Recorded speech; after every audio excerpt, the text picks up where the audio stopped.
Hey guys, welcome back to the channel. This is story about what if Naruto changes his personality after the Academy Part 1. Before I start, please do support for more amazing content and comments for Part 2. Do consider to subscribe my channel and share my video to your friends and check out the description as well. Let's start the video. You bastard! Screamed Naruto as he knelt over Sasuke's limp body. The figure in the mirror said nothing as Naruto swore his death and more. Ominous red chakra began to flow through Naruto's body. The boy Haku felt the sudden increase of chakra and flung 3 of his needles at the young boy. The 3 needle found birth deep in Naruto's right eye. Naruto screamed out in pain, clutching at his eye. Fighting through his pain, Naruto wrenched the needles free. Blood flowed from his eye and down his face. Haku was a bit taken aback. The boy could still move. He was about to attack again when he felt a great surge of chakra. He gasped and halted his attack. Zabuza was in trouble. He fled the fight, allowing his crystal ice mirror's jutsu to collapse. Completely disregarding his fleeing, Naruto rushed to Sasuke's side. "Sasuke," he said. "Sasuke!" The young Uchiha's eyes slowly opened, his newly discovered sharing and shining bright. "Naruto," he said, "I'm going to die, aren't I?" Naruto shook his head violently. "No, you can't die," he said, pulling Sasuke's head into his arms and lap. "You have to restore the Uchiha clan, you have to kill that guy. I'll help, we can do it together, just don't die." "It's too late, Naruto," stammered Sasuke. "I can't feel my body, I can hardly breathe." He hit my lung. "It's full of blood." "Naruto, I'm so sorry. I was so cruel. I was threatened by your quick growth, but some good came of that. We made each other better. We were good for one another. But now I must leave you. I'm sorry I can't help you anymore. We could have been great friends." Sasuke's Sharingan eyes came into focus, focusing on Naruto's closed right eye. "He hit your eye." Naruto nodded. "I don't think I'm going to be able to use it ever again, Sasuke," he said. A small smile played on Sasuke's lips. "Maybe I can help you one last time," he said here. He slowly placed 2 fingers over his right Sharingan, the completed eye. Then with his left hand he made AC over Naruto's right eye, opening the wounded eye and touching the white his eye with his thumb and index finger. "Naruto, don't give up on your dream, become Hokage. Take my Sharingan, let my eye show you the path you must take. Naruto, we'll always be together. We'll always be friends. Transfer jutsu." Naruto heard himself scream as pain lanced through his eye again. It felt like he had the needle in it again, only this time they'd been heated cherry red. The pain was unbearable, and as soon as it began to lessen, Naruto collapsed next to his dead friend. The chakra pulsed in his hand, lightning blade. Named as such when he used it to cut a bolt of lightning in half. He glared at Zabuza, who was in the jaws of several of his ninja hounds. "I won't let you kill Tazuna, he's a good man with a good purpose," Kakashi said. "Your purpose, however, ends here." That said, he rushed at Zabuza, the Chidori sparkling in his hand. The flash caused by the attack hitting flesh blinded his for a slight moment before quickly vanishing. His eyes widened as he saw his victim. It was not Zabuza but instead the boy Haku. Kakashi's eyes turned to where the boy had been. His 2 male students lay lifeless. He wrenched his hand free of the corpse and leapt away. Zabuza was about to attack again when he heard a small chuckle. Kakashi looked to his left as Zabuza looked to his right. There stood Gato, surrounded by 50 men. "Well, this isn't going as planned," said Gato. "The idea was for you 2 to kill each other off. But you're both alive. Zabuza, sorry, but I can't have you on the payroll anymore, you're too expensive." Zabuza let out a small chuckle. "Well, Kakashi," he said, "our battle seems to be over. Now that I'm no longer in Gato's employment, we have no quarrel." "Guess you're right," said Kakashi. "However, the hounds of yours have rendered my arms completely useless," he said, "and I have to make Gato pay for betraying me. Mind if I borrow your kunai?" he asked as he torn his mask off with his teeth. "Sure," said Kakashi and tossed one of his kunai to the demon of the mist. Zabuza caught the knife in his mouth and took off racing after Gato, his limp arms trailing behind him. Gato let out a small gasp before turning and fleeing into the ranks of his men. Zabuza followed him, cutting his way through them until he reached the other end. There he drove the kunai into Gato's chest, yanked it out, and slashed him across the throat. Gato's body flew off the bridge and into the sea. As soon as Gato's body hit the water, a countless number of blades sunk into Zabuza's back. Zabuza turned and stumbled out of the mob, where he fell next to Haku, and died staring the boy he loved like a son in the eyes. Kakashi turned to the mob and watched as they came to terms with what had just happened. He knew that as soon as they realized they just lost their meal title, they would resort to more drastic measures, like raiding the village. They turned grumbling amongst themselves and started to advance on Kakashi. Just as they came close, an arrow sunk into the bridge. Kakashi turned and saw that the entire village had come to defend their home, and leading the pack was Irani. Kakashi smiled under his mask. Naruto. You've done it. He turned and faced the mobsters with the villager at his back. Seeing that they were outnumbered, the thugs quickly turned and left. Letting out a sigh, Kakashi pulled his headband over his left eye. It was over. He didn't know how right he was. Sasuke! Naruto! Came Sakura's distraught voice echo in his ears. Kakashi turned and ran to his students. Sakura, he said, and she turned and latched onto the front of his vest. Kakashi checked Sasuke first. Needles covered his body, including some in his left lung. He checked for a pulse. The last of the Uchiha was dead. Then he turned to Naruto. He was covered in needles as well, but when he checked for a pulse, he found one. It was faint but defiantly there. It was then he noticed Naruto's right eye had blood coming from it. Fearing the worst, Kakashi slowly opened the boy's right eyelid. What he found caused his breath to catch in his throat. There, in the right eye of Naruto Uzumaki, was a level 2 Sharingan. Naruto sat with his knees drawn up to his chest as he stared at a small stone headstone. He'd been here every day since the day he got back from the Land of Waves a month and a half ago. It was Sasuke's headstone. Here lies Sasuke Uchiha. Last of the Uchiha. A friend forever. He'd read the inscription thousands of times. With his left eye. His right had been wrapped in bandages since the moment he'd woke up. Sasuke had given him the Sharingan, but he had yet to see it. Kakashi insisted he kept it wrapped and a secret. As far as the village knew, Naruto had been severely wounded in the battle against the rogue ninja Zabuza while defending Sasuke after he went down. The only people who knew the real truth were Sakura and Kakashi. Not even the third knew. This of course brought more grief to Naruto, as many villagers saw the death of the last of the Uchiha his fault. He hadn't expected this. He had been getting treated better since making Genin. But now he was back to square one. Of course Iruka-sensei and Kakashi-sensei supported him as much they could, and Ayame and the old man at Ichiraku's helped a bit. Even old man Hokage visited him from time to time and even came to the headstone once and hugged him as he cried over his inability to protect a comrade. However, his biggest supporter, surprisingly enough, was Sakura. Yes, she had been upset and cried for a couple days. But she was nothing compared to Naruto. Naruto had been with Sasuke almost every day they were in the Land of Waves training together, and even though either of them had really wanted it, the root for a strong friendship had been planted. However, just as it seemed like that tree had began to grow, that root was ripped out. Sakura visited Naruto every day. She'd spend hours searching the village until she found him. Sometimes he would be in his apartment, which she now had a key for despite his protests. Sometimes he'd been on top of the Hokage monument on the fourth's head, but most commonly he was here, at Sasuke's grave. Before Sasuke's death, Sakura had never ever seen Naruto cry. After his death, Naruto cried 2 or 3 times a week. After a while, Naruto stood and walked back toward the village. His hands tucked in the pockets of his black pants. After the funeral, Naruto had gotten rid of everything that reminded him of Sasuke. That included his orange jumpsuit, which Sasuke used to tease him about from time to time. Now he wore a simple pair of black pants, black thong-style sandals, and a deep blood-red t-shirt. He wasn't wearing his headband. He hadn't wore it since he got back. He hadn't been a mission. He rubbed the bandage covering the right side of his face, thinking back to when he'd woken up. Flashback. Naruto hurt all over as he slowly opened his eyes. Well, one eye really, his other eye was covered in thick bandages. He slowly sat up and reached for the bandages, intent on taking them off. "Don't," came a familiar baritone voice. He turned to see Kakashi sitting in a chair next to him reading his book. "Your eye hasn't completely taken root and won't for the next 2 weeks. Leave the bandages on."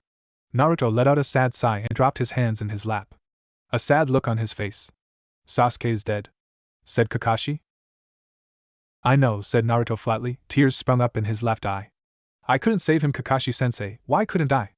I tried and tried. But everything I do I screw up. The graduation exam, your test that we only passed because of Sasuke, those stupid D-ranks where I kept letting my pride get in the way, and now, I've let Sasuke die." He sucked his knees to his chest, put his arms on his knees and cried. He couldn't remember how long it was for, but he knew it was a while. The whole time Kakashi stayed by him, knowing exactly what he was going through. Pride was the bane of many ninja, Kakashi included. Because of his foolishness and pride, Obito had died an unnecessary death. Now Naruto blamed himself for Sasuke's death. "Naruto," said Kakashi. Naruto looked up at him, his eye red and puffy. "Sasuke's death wasn't your fault. I know you. I've trained you for 6 months. I know you did anything and everything you could to save him. It hurts, believe me when I tell you I know what you're going through. But crying about it won't bring him back. It's okay to feel sad about losing him, but crying won't help." Kakashi said all this looking at the far wall. Finally he turned to Naruto. "However, on the reverse side of things, don't bear this burden alone either. Sakura and you are going through the same thing. Talk to her, talk to me, talk to all your friends back at the village. Don't just endure the weight of a lost comrade alone, it'll weigh you down, and you'll let it take over your entire life. Naruto, Sasuke has given a great gift, don't let it go waste by blaming yourself. It'll tear you up. We'll help each other, Kakashi finished with a small one-eye smile. Naruto's face fell back to look at his hands in his lap. The door opened, causing Naruto to look up and see the last person in the world he'd wanted to face, Sakura Haruno. He'd expected her to start yelling and screaming and insulting him and making him feel terrible. However, as soon as she saw the broken and defeated look in his eyes, she crumbled. "Oh Naruto," she whispered as she came to his bedside and knelt down on the floor and wrapped her arms around his neck. "You did your best, I know you did." "I'm so sorry, Sakura," Naruto choked out. "I'm so sorry." He cried into her shoulder, as she gently stroked his back and whispered that it was going to be okay. Tears sprinkled at the edge of her eyes, but she forced them back. She'd cried over Sasuke's body for 3 hours, now she needed to be strong for Naruto. The 3 days Naruto had been out had given her a lot of time to think. She hadn't been in love with Sasuke, she'd been in love with the idea of loving Sasuke. But when you boiled it all down, it was just a childhood crush. Sasuke was her friend first, and now he was gone. But she'd watched at a distance as Sasuke and Naruto got closer and closer each day, despite how much they'd resisted. The teamwork they'd shown in their efforts to free Kakashi from Zabuza's water prison jutsu was a beacon of that friendship. And now, just as they both were finding their first true friend, Sasuke had been killed, and it broke Naruto. Sakura refused to be weak right now, there would be time for that later. Right now Naruto needed what little strength she had to offer.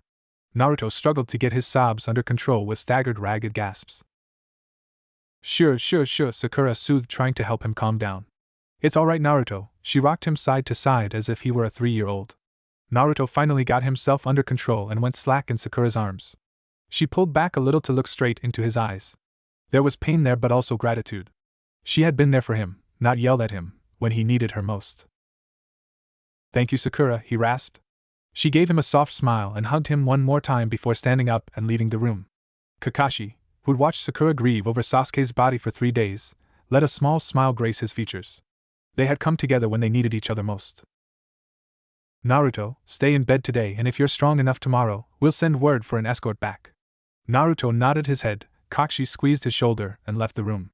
Naruto laid back down and let sleep take him. End flashback. When Naruto came out of his thoughts, he found himself on top on the Hokage monument. He pondered to himself just how long he'd been up here. The sun was going down now, but there was no telling how long he'd wandered aimlessly through the village until coming here. Deciding he'd stay a while and try to settle down, Naruto sat on the fourth's head and drew his knees to his chest. Resting his chin on his knees, he gazed out across the village. It had changed since Sasuke's death. The villagers were downcast, disheartened. The greatest of their clan was now forever gone, and with them, the Sharingan. He and Kakashi were the only one who still had it. "I thought I might find you up here," came a familiar feminine voice. Naruto turned to see Sakura walking towards him. She wasn't dressed in her usual pink dress, instead she wore a white blouse with black pants and her sandals. Her long pink hair was drawn up in a high ponytail, and she wore a kind smile on her face, one Naruto had been seeing more and more of every day. "Hey Sakura," he said, turning back to face the village. Sakura's smile fell a bit. He'd been like this since they got back from the land of waves. She couldn't really blame him, but she kind of missed the old Naruto, the Naruto who yelled and made outrageous promises, the Naruto who wouldn't take being outdone by anyone, the Naruto whose face would light up when she walked into view. Now he just acknowledged her presence and went back to brooding. She slowly walked to his side and sat on her heels, wrapping her arms around her knees. "How long you been up here?" she asked him. He shrugged. "I dunno," he mumbled, not looking away from village. Sakura's smile fell a bit more. It fell to a full-blown frown when his stomach growled, and he didn't do a thing about it. Anyone who knew him would have expected him to jump up and declare he was going to Ichiraku's for some ramen. Now he just stared out into space, his stomach rumbling. "Alright," said Sakura, standing back up, "let's get something to eat." "My treat." Naruto shrugged again and let Sakura drag him to his feet. He followed her down the mountain, his hand tucked in his pockets. They slowly made their way to the ramen stand ran by old man Ichiraku and Ayam. She sat him down at his favorite stool before sitting down next to him. "Well, if it isn't Naruto and Sakura," said the old man. "Hey guys," said Ayam. "Hey," said Sakura, "one plain ramen and one miso ramen with pork." She'd been here enough with Naruto to know what he would want.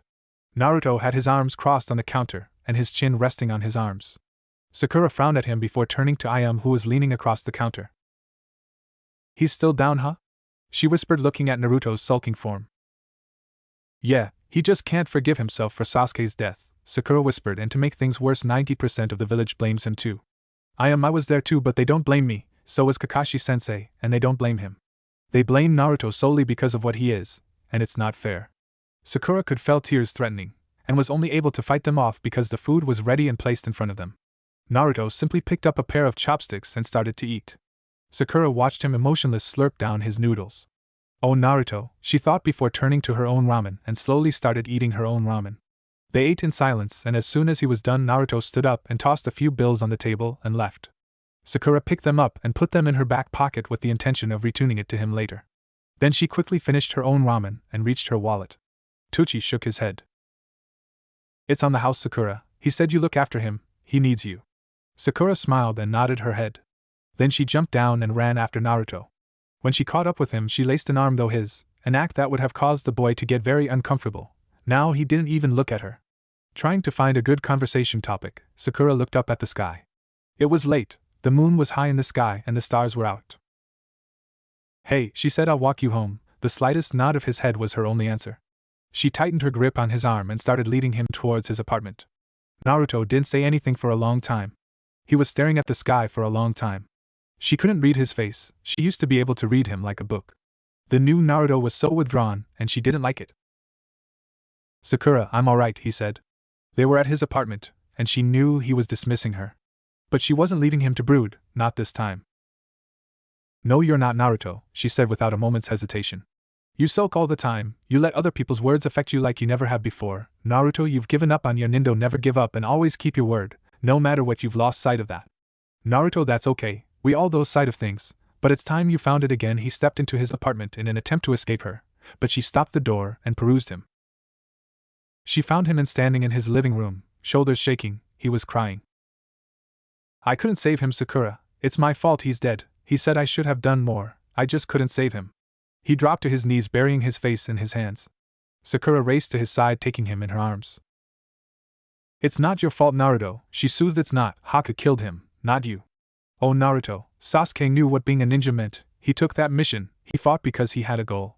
Naruto, he wouldn't want you to beat yourself up over this. As hard and cold as Sasuke wasn't, he wouldn't want you to blame yourself. By this point, Naruto had his arms around Sakura, hugging her to him like she was his lifeline, the only thing anchoring him to the ground. Sakura pulled back and took his face in both her hands so she could look him right in the eye. Naruto, let him go, she said. Put Sasuke to rest, honor him by fulfilling your dream, become Hokage. Naruto's crying slowly reduced to sniffles, then subsided altogether.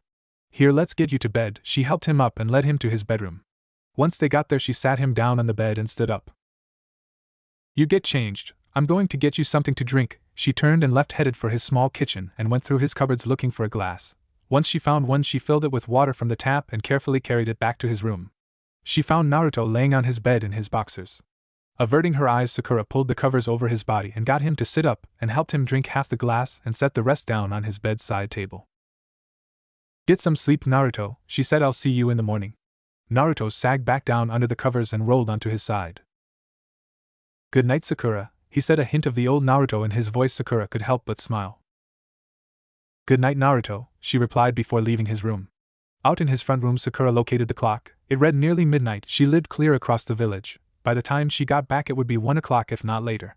She stared at his couch for a minute before finally giving into her body's needs and collapsing into its welcoming embrace. Sleep took her quickly.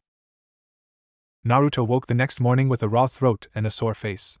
He'd cried a lot last night, and knew that without Sakura's help things could have gone very wrong. He climbed out of bed and located his pants after pulling them on. Naruto downed the rest of the water Sakura had left of his bedside table last night, and left the room. He walked into the front room to find Sakura asleep on his couch. He smiled a small smile as he remembered her words from the night before. She'd saved him in ways she would never realize. He turned to look at the clock to find that it was 11 in the morning, time for her to get up. Cautiously he knelt down and shook her shoulder. Sakura, it's time to get up, he said softly, trying not to startle her. After a few more shakes, her beautiful green eyes fluttered open. She stared at him for a minute before flushing and averting her gaze. Confused, Naruto looked down and saw that he was naked from the waist up. He mumbled an apology before rushing back to his bedroom and pulling on his shirt. He walked back into his front room, rubbing the back of his head. Sakura was still on the couch, but now sitting up smiling fondly at him. Hey, thanks for last night, he said. She shook her head. There's no need to thank me, Naruto, she replied. You needed help and I was more than happy to give it. He nodded in thanks and turned towards the kitchen. You hungry? He asked. Yes, I am, she said, laughing. Well, let's see if we can't find you something for you to eat, he said as he opened his small fridge. After some rummaging around, he produced a tray of bacon. Care for some pancakes and bacon? He asked. Sakura giggled. You can cook? She asked. He shrugged. Kinda, he replied, pulling out the rest of the things he would need. I just assumed all you knew how to cook was instant ramen, she said, getting up off the couch and wrapping the heavy blanket she'd used the night before around her to shield her from the crisp winter morning chill. A ghost of a smile formed on Naruto's face before he shook his head. No, he replied, I dabble at regular cooking too, I'm still not very good though. He began to mix the batter as he turned on the stove to cook the bacon. Sakura moved up beside him and took the bowl of batter away from him. Here, let me help, she said, and began mixing as Naruto placed 4 strips of the bacon in the pan. They worked in comfortable silence for a while before Sakura finally broke it with an unexpected question. Naruto, why do you keep the Sharingan covered? She asked, not looking up from the pan she was making pancakes in next to him. He took out the last strip of bacon and set it on the plate before turning off the burner and leaning against the counter with his arms crossed. To protect myself, was the answer.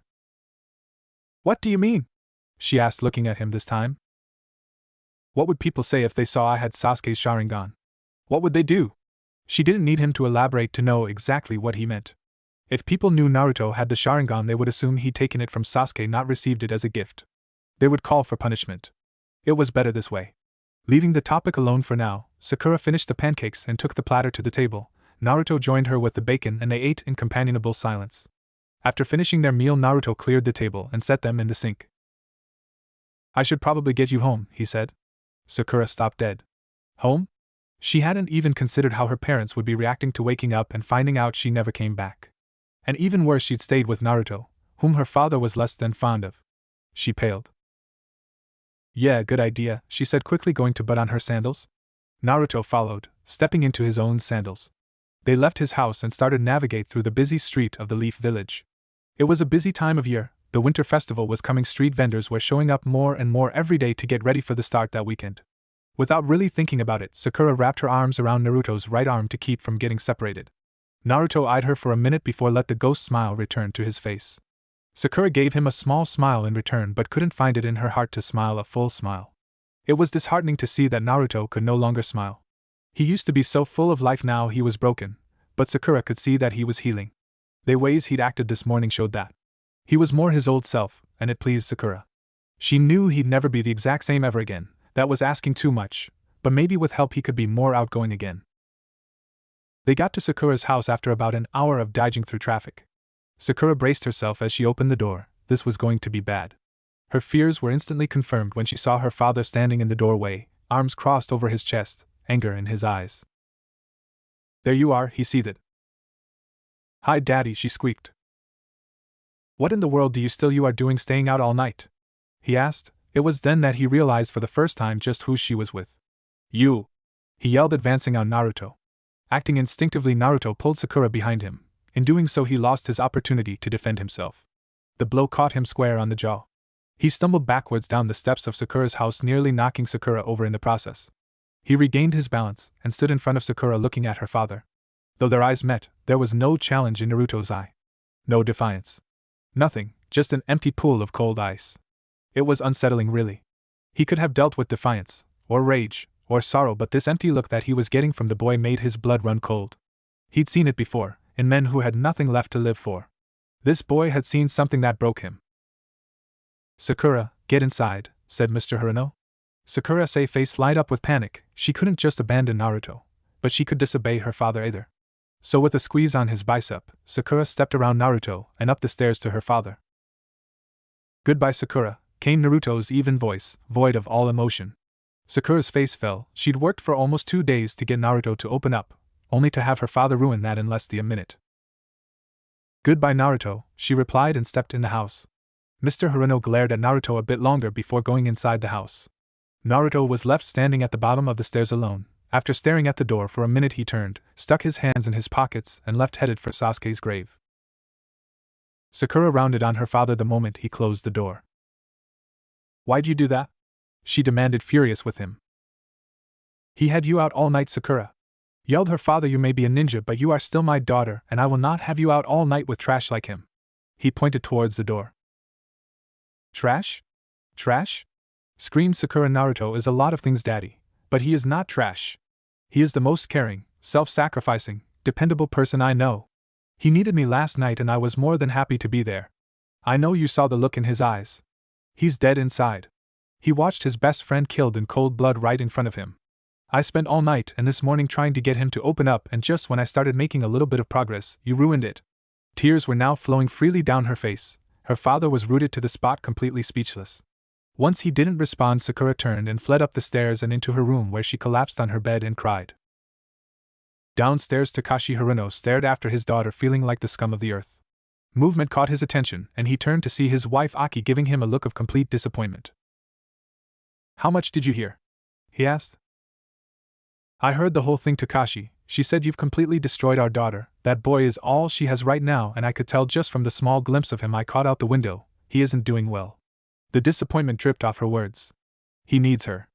Takashi looked at the floor, hating himself. "Hey Sasuke," Naruto said as he sat down. "I can't stay long, I just wanted to say hey." "Back again, Naruto?"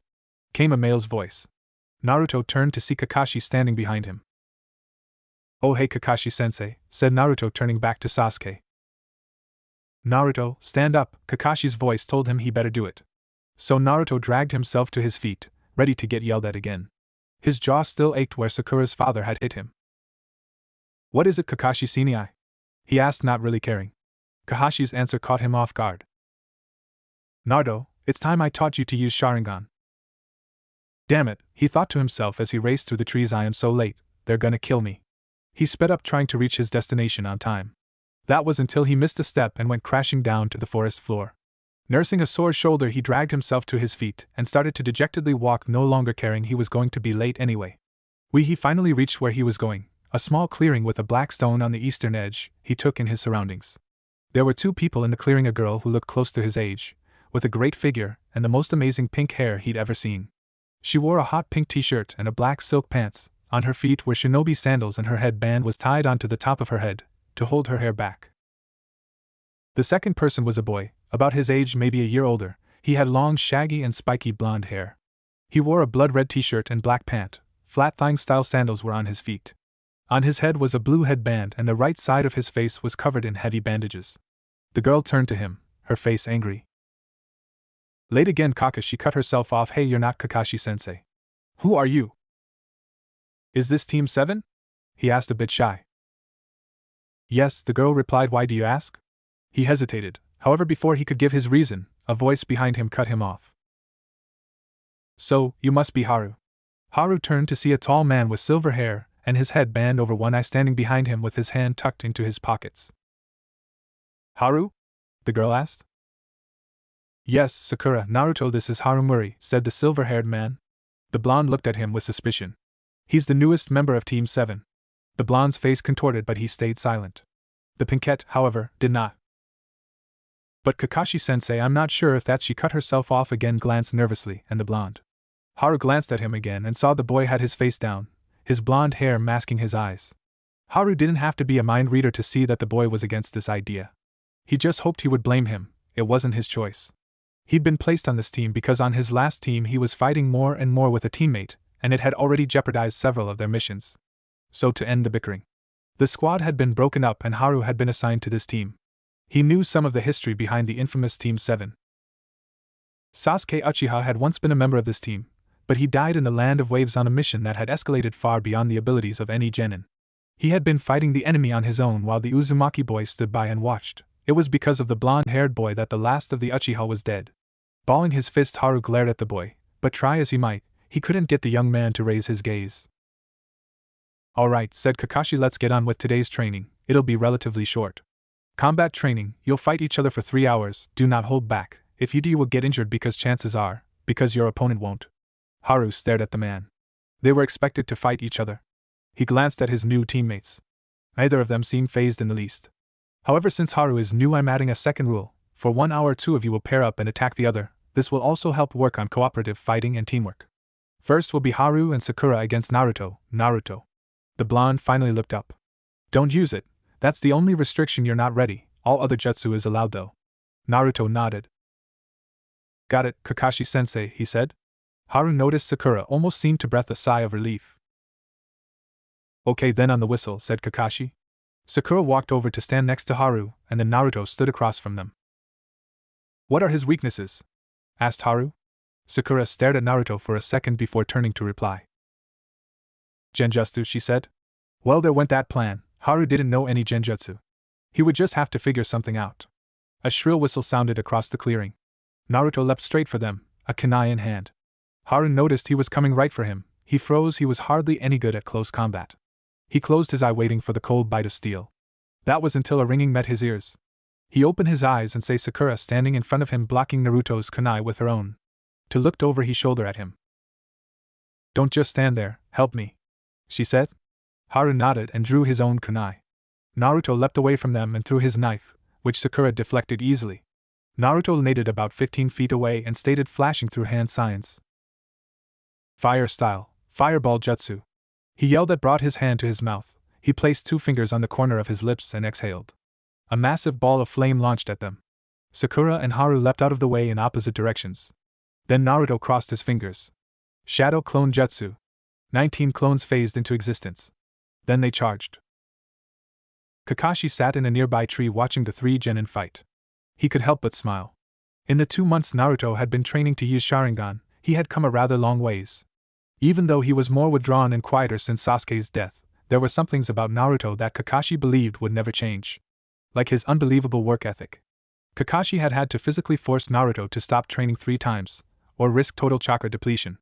It was true that Naruto had a substantial amount more chakra than Kakashi, but the hours Naruto put into his training would put a normal person in a near coma state.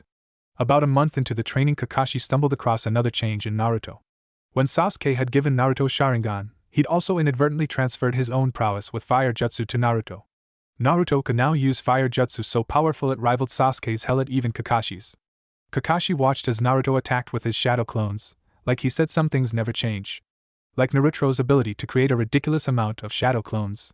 The 3 had battled for 45 minutes now, and so far, Sakura and Haru had been able to fight Naruto to a standstill.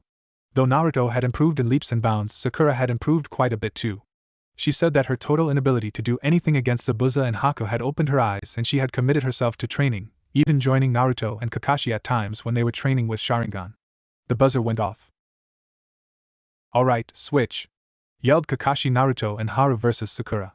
The transition was flawless. Naruto and Sakura just leapt into the air and switched places.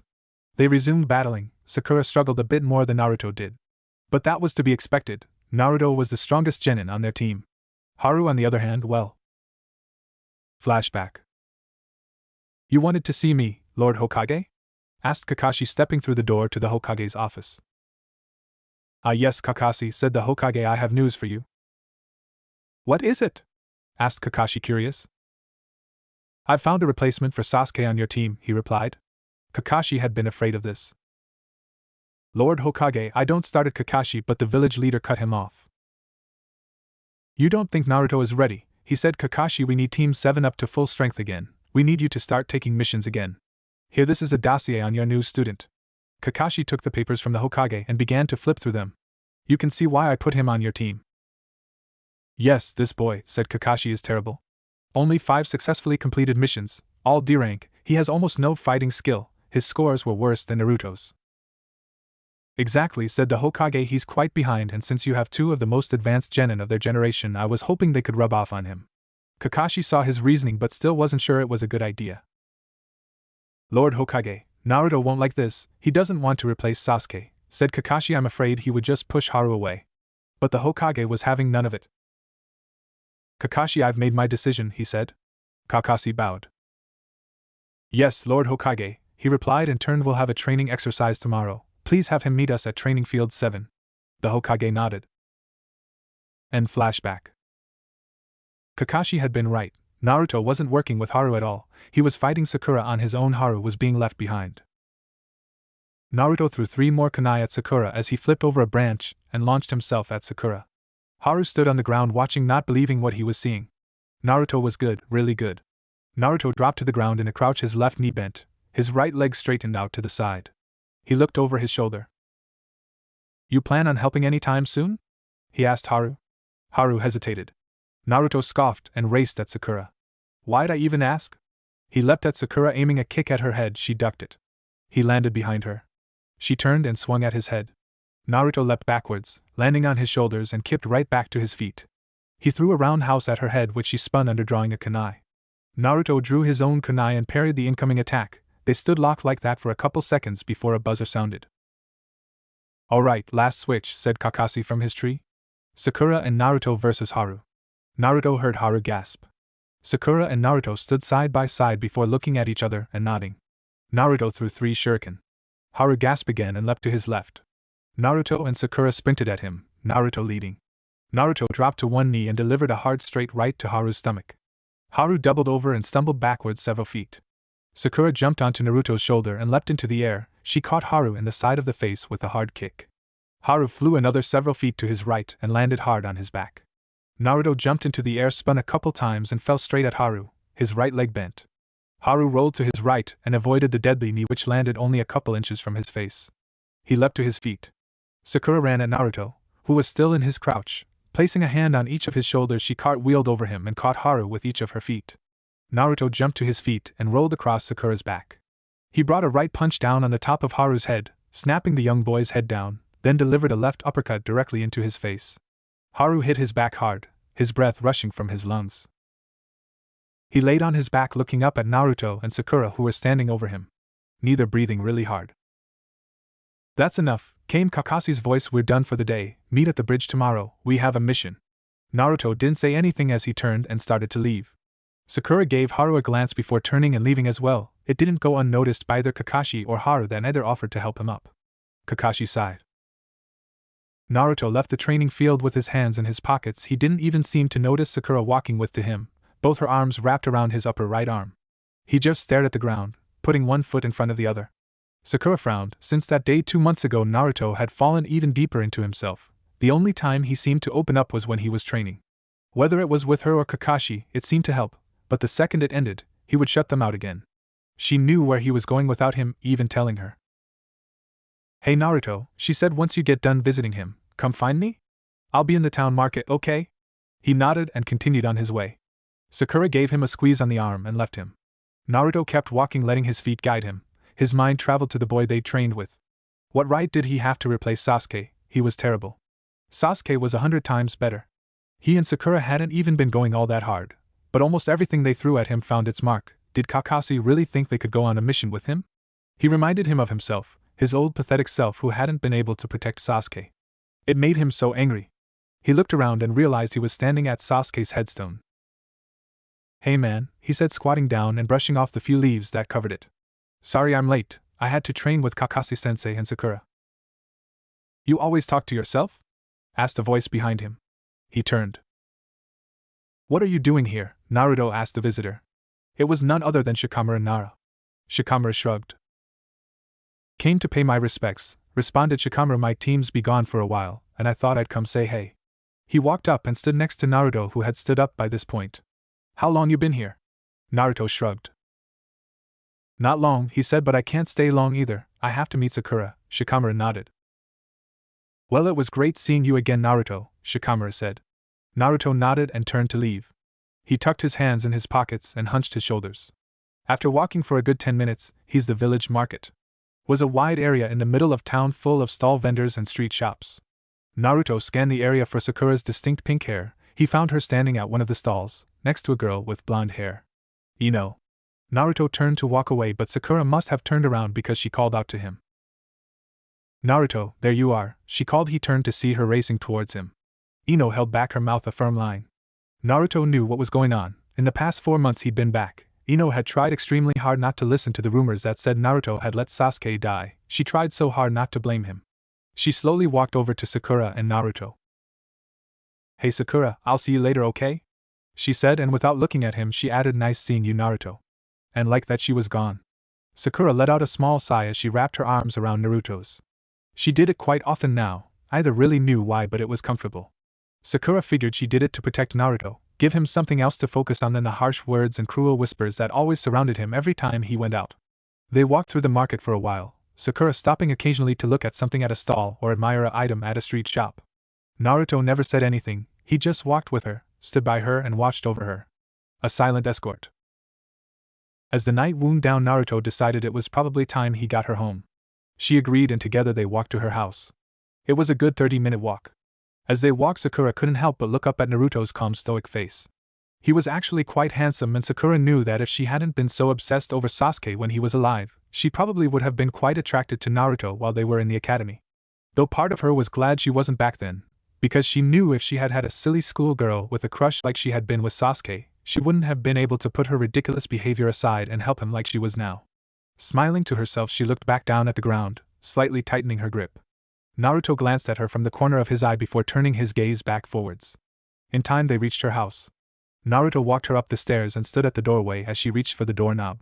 But just before she could grab it, the door opened and none other than Takashi Haruno stood there waiting.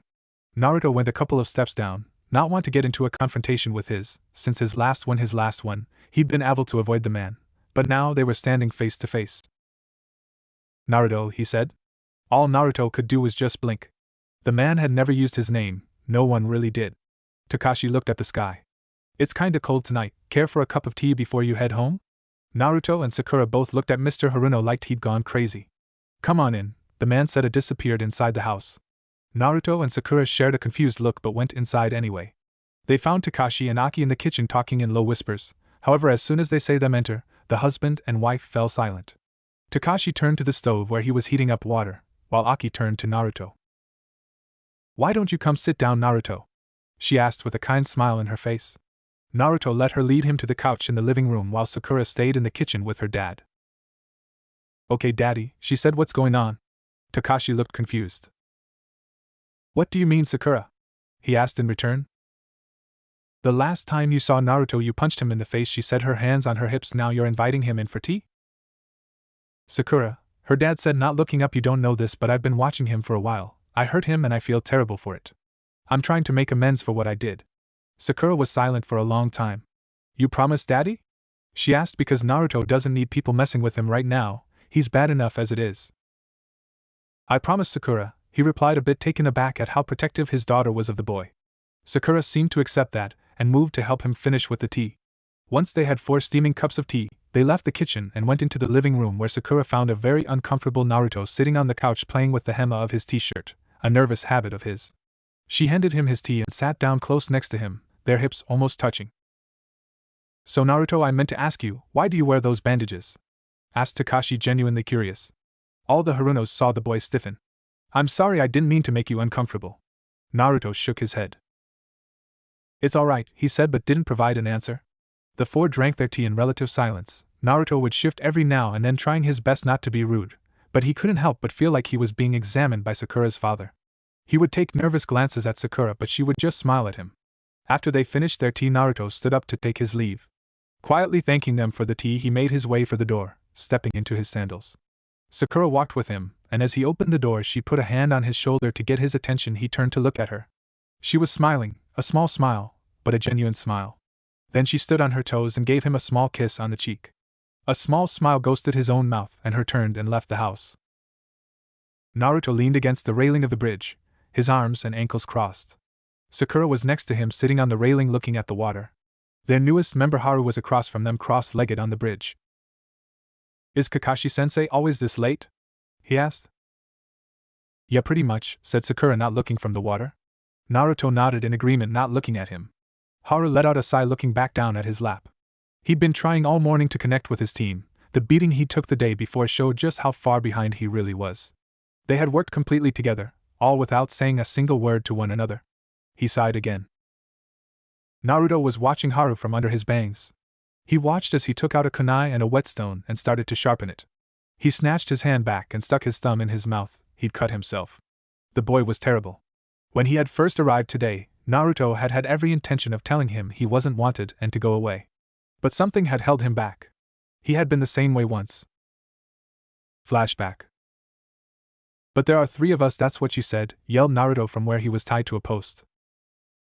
We're all on this squad and we're all in it together, said Sasuke, his look of defiance ever present. End flashback. A small smile played on his lips. Dead for half a year, thought Naruto, and still showing me up. Naruto had been tied to a post, and his team had been told not to feed him. Yet Sasuke knew they would need to work as a team, and if Naruto was hungry it would hurt the team.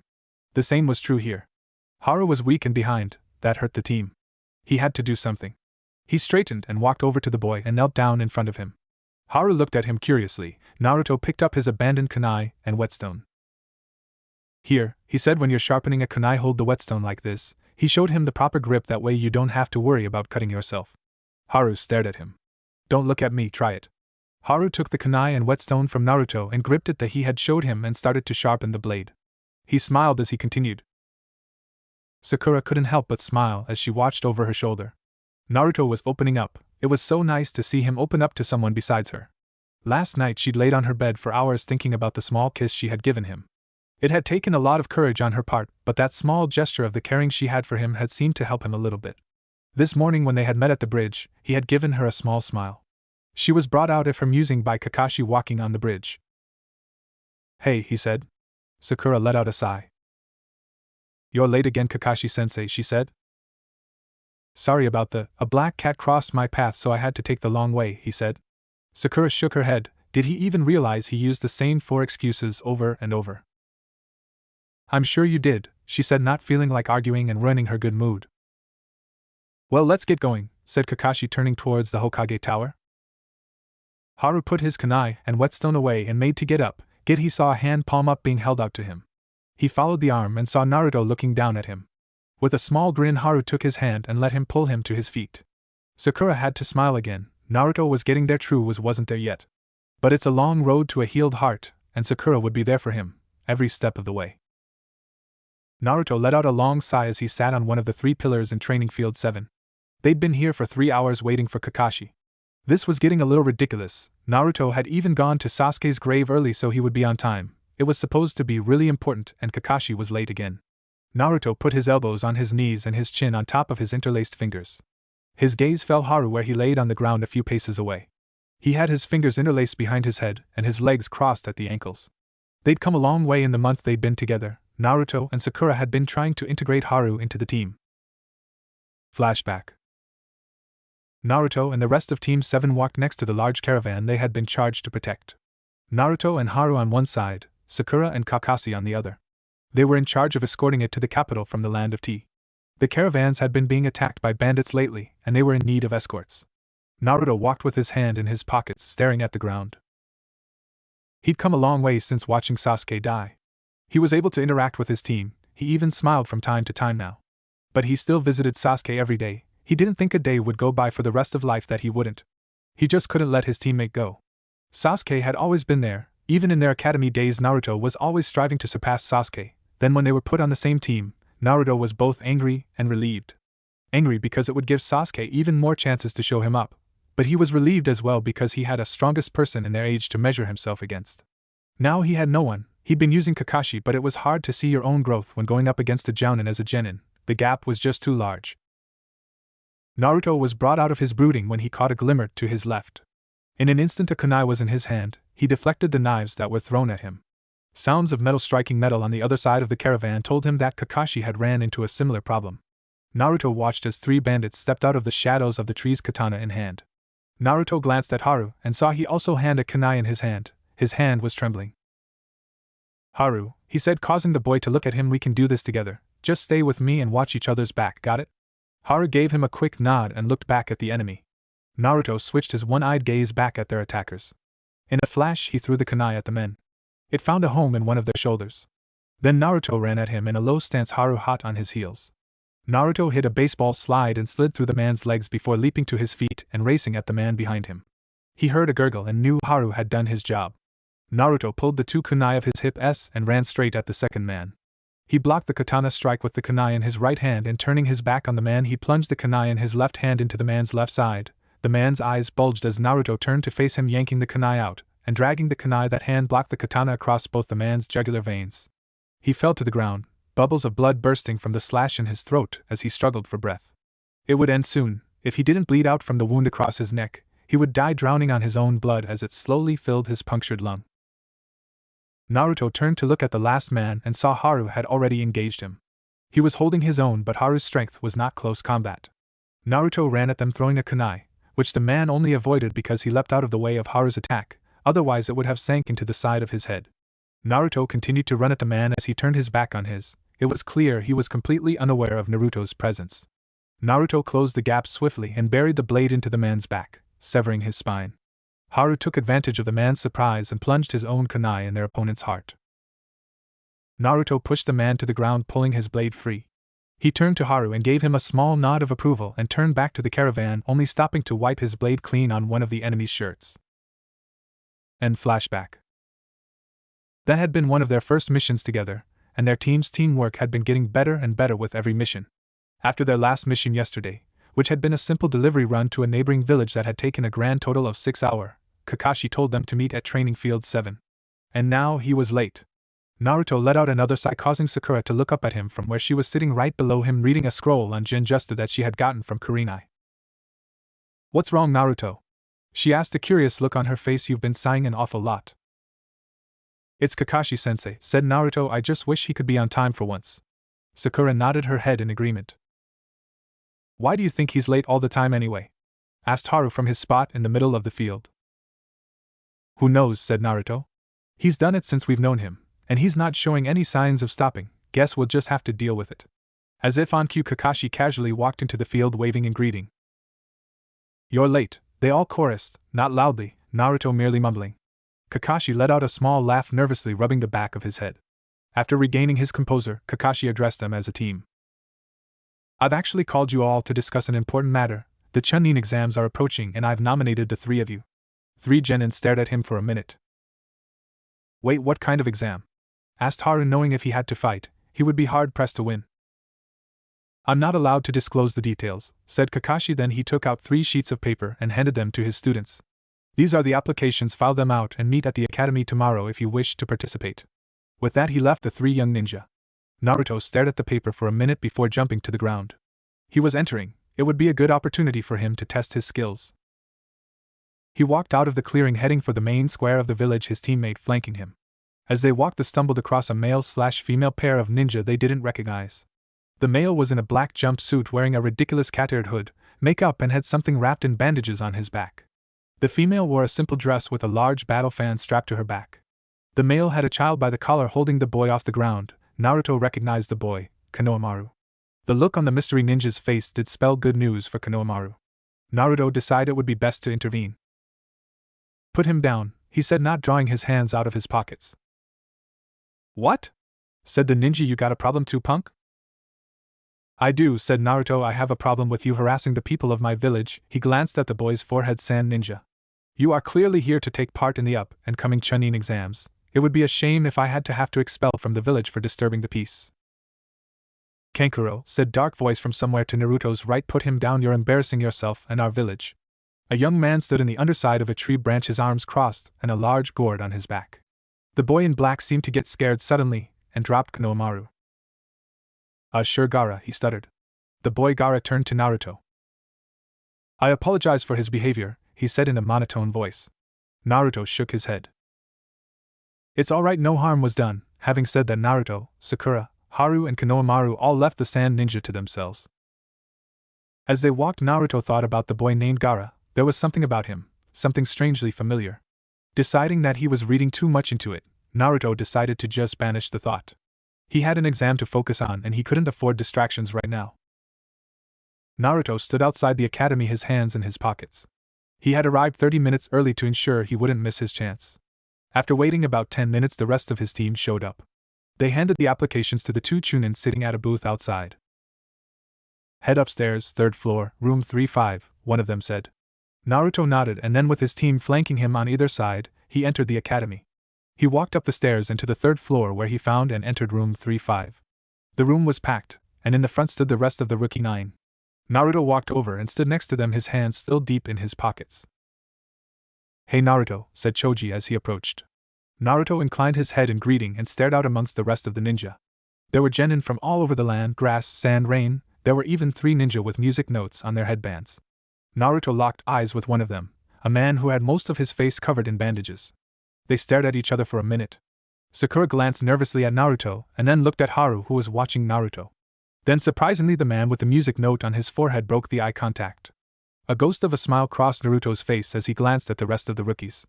Some of them were looking at him with stunned looks. Naruto gave them questioning looks before turning to look at the examiner that just entered the room. "All right, you scum," said Ibiki. "Everyone take a number from the box the examiner is passing around, then take your assigned seating." Naruto drew number 19D. He walked up to row 19 and sat in the 4th seat. To his left was a grass ninja and to his right was Hinata. They passed out the tests. "You have 1 hour," said the examiner. "No cheating. If you are caught 3 times, your entire team will fail. Begin." Naruto flipped over his paper and saw a 9-question test. The 10th question will be given with 10 minutes left. Naruto stared at it for a minute. Great, all the skills I've picked up and I still suck at taking tests, he thought. He sat in his chair trying to think of a way to figure this out. There was no way he could answer any of the questions, they were just way over his head. He was gonna have to cheat, but how? Flashback. Kakashi and Zabuza stood on the water, eyeing each other. Both men stared, flashing through hand signs, Kakashi copying Zabuza flawlessly. They both used the water-style jutsu, throwing Naruto around. Then Zabuza stared, making random movements. Kakashi moved flawlessly with him, mimicking every movement the demon of the mist made. End flashback. 10 months ago, Naruto would have slapped himself in the forehead. Now he was more reserved. He started subtly scanning the room for potential candidates. Through a sheer stroke of luck, the man right in front of him was writing like a man possessed. Pretending to scratch the right side of his face, Naruto slightly pulled down the bandage over his right eye. He had been training for the last 6 months with Kakashi and using Sharingan. It was time to put that training to at least some use. For the first time since the death of Sasuke, the right eye of Naruto Uzumaki opened. Sakura scanned the test and glanced at Naruto, who was staring blankly at his test. This was bad, though his battle prowess and jutsu skills had increased by leaps and bounds since Sasuke's death. But his intellectual and deductive reasoning skills hadn't improved at all. She wasn't going to have a problem and Haru should be okay. Though he wasn't a very good fighter, Haru was actually quite smart. Sakura watched Naruto be still for a long time before finally moving. He scratched the bandaged side of his face, then stared writing. Her fears laid to rest for the time being. Sakura turned to her own test. I hit a gold mine with this guy, thought Naruto as he copied the answer for the 5th question. In a matter of 20 minutes, Naruto had the entire test filled out and finished. They had 5 minutes until the 10th question was released. Naruto pulled the bandage back over the Sharingan to conserve his chakra and sat back in his seat with his arms crossed. People around him were starting to finish. As he glanced around, he realized that there was a significant fewer number of people. He'd been so focused on copying the man's movements he hadn't noticed people being removed. "All right, listen up," said the proctor. "It's time for the 10th question." Naruto looked up at the proctor, trying to read him. He hadn't been able to for the entire exam. It was starting to wear on his nerves. But before we reveal the 10th question, there are a few rules. Rule number 1, each of you will have the choice whether or not to take the final question. There was a collective gasp from the students. However, should you choose not to take it, you will get a 0 on the test and automatically fail, and in extension, your entire team will. Rule 2, if you do decide to take the final question and do not answer correctly, you will be barred from taking the Chunin exams ever again. Gasp wasn't the correct word this time. It was more like a scream of terror. Naruto watched as student after student raised their hands, backing out. Naruto glanced at Haru, who was shaking, nervous as hell. Naruto closed his eye. Go ahead, Haru, he thought. Raise your hand. Haru's hand twitched, but he kept his arm down. All right then, here we go. The proctor glanced over the class one more time. All right then, if that's everyone, I only have one thing left to say. He paused as he glanced around. Naruto's right hand twitched, ready to pull the bandage from his eye. Congratulations on passing the first exam. Naruto almost fell out of his chair. The guy next to him actually did. Hold on, yelled Sakura, jumping to her feet. What do you mean? Where's the 10th question? There is no 10th question, not a written one at least, he smiled. In fact, your answer to stay was the correct answer. Naruto crossed his arms and slumped in his seat. Unbelievable, he said, smirking and shaking his head. Then what was the point of the other 9 questions? Demanded a blonde-haired girl wearing a sand headband around her neck. Were they completely pointless? Not all, said Ibiki. In truth, they served a very important task. They were to test your ability to gather intel under the most dire of circumstances. Naruto could only shake his head. As I'm sure you realize, the questions were far too advanced for any genin to answer. The test was designed to encourage cheating. In fact, it practically demanded it. However, you had to have someone to copy off of. So I had two Chunin who already knew the answers sit in with you. Naruto watched as the boy he'd been copying raised his hand. Okay, but what was the point of the 10th question? Asked the blonde girl. The 10th question was the whole point of the exam. You had two choices, either one very pleasant. You could either choose not to take it, and whole team would fail, or you could take it or run the risk of losing your chance to ever be Chunin. It was a no-win situation. But with your choices to take it, you have shown your ability to put the mission before yourself. The first exam is over. See-through deception, said Naruto, shaking his head. Then the widow to his left shattered. A sort of ball flew in through the window. Two kunai with ropes tied to them embedded themselves in the ceiling. A woman with purple hair and a tan coat stood in front of the newly erected curtain. All right, boys and girls, you ready for the second test? She yelled. Good. Then follow me. No one moved. Okay? Stuttered Naruto with a raised eyebrow. You're early, came Ibiki's voice from behind the curtain again. She faltered. Then Ibiki stepped around the curtain and the two shared word in whispers that Naruto didn't catch. Alright, meet me tomorrow at the 44th Battle Training Zone at 8 o'clock tomorrow morning, the woman said, dismissed. Naruto stood up from his seat and exited the room, his hands tucked in his pockets. He walked down to the ground floor and exited the building, headed for home. His teammates soon joined him. Hey Naruto, said Haru walking up on his right, how many questions did you answer? I could only get 5. Naruto smiled. I got them all, said Naruto. Sakura gave him a weird look before a look of understanding crossed her face. Gave her a faint smile before looking forward again and continuing on his journey home. I'll see you guys tomorrow, said Haru and leapt off. Would you like me to walk you home? Asked Naruto, looking back at Sakura. Sakura shook her head. Actually, I'd visit with you for a while, she said. My parents are out of the village on business and won't be returning for a week. Naruto nodded his head and turned toward his house. They reached his house in short time and soon found themselves sitting on his couch. Though he'd intended to stay up and talk with Sakura for a while, Naruto found himself growing very drowsy very quickly. In a matter of minutes his head was cradled in Sakura's lap and he was fast asleep. The next morning Naruto woke on his couch, a petite form curled against him. He lifted himself up a bit and looked around. His clock read 6 o'clock. They had an hour and a half to get the 44th battle training ground. He gently shook Sakura awake and watched as her beautiful green eyes fluttered open. Sakura, we gotta get up, he said. She stretched her whole body against him. He felt his face heat up slightly. After she got off the couch, Naruto sat up and put his face in his hands, rubbing it vigorously, trying to wake up. Then he stood up and followed her out of the house.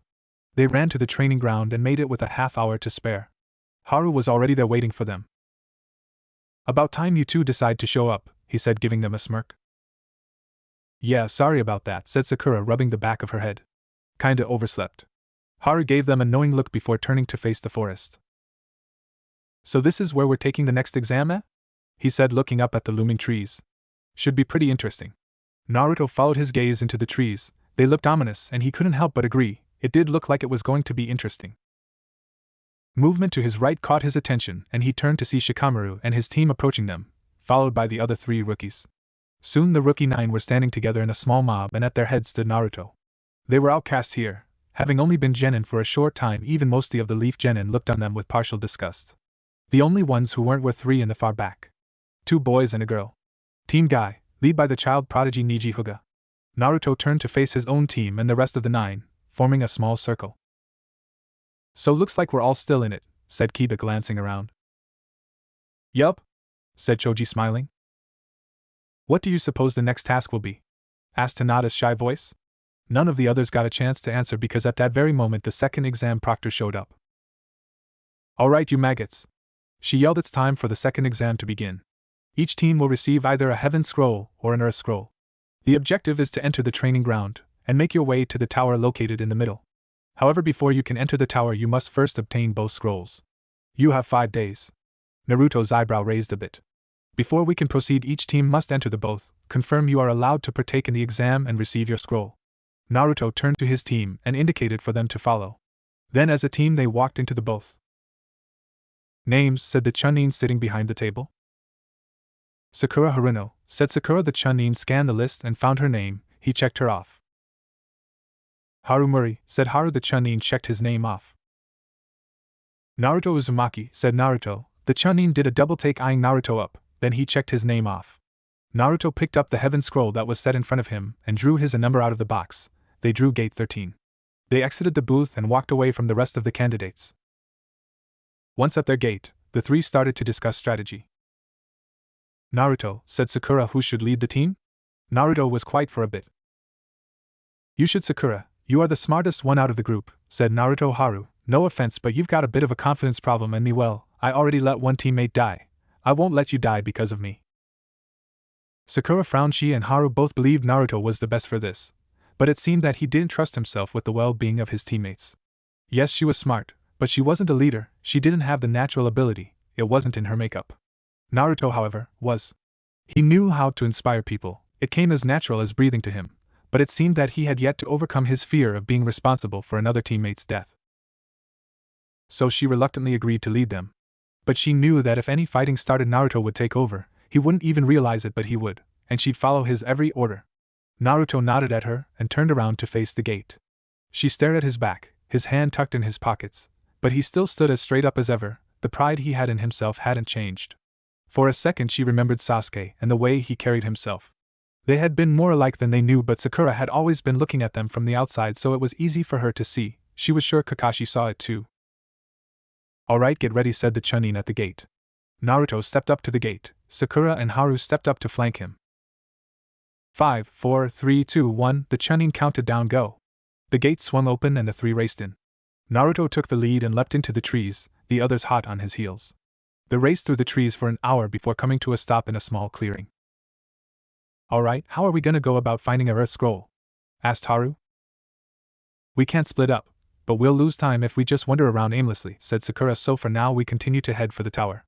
Naruto and Haru nodded and leapt off to follow their leader. However, they hadn't gone 300 yards when Naruto put on a burst of speed and tackled Sakura out of the sky. A kunai flew overhead and Haru caught a branch and flipped up on top of it, drawing his own kunai. Naruto landed with Sakura in his arms, holding her bridal style. Thanks, Naruto, she said as he put her down. He nodded and looked into the direction the kunai had come from. 3 ninja from the grass village stood in a tree 60 feet away, squaring off against Haru. Haru leapt into the air and threw his blade. The 3 scattered. Naruto and Sakura used the distraction to leap back into the fight.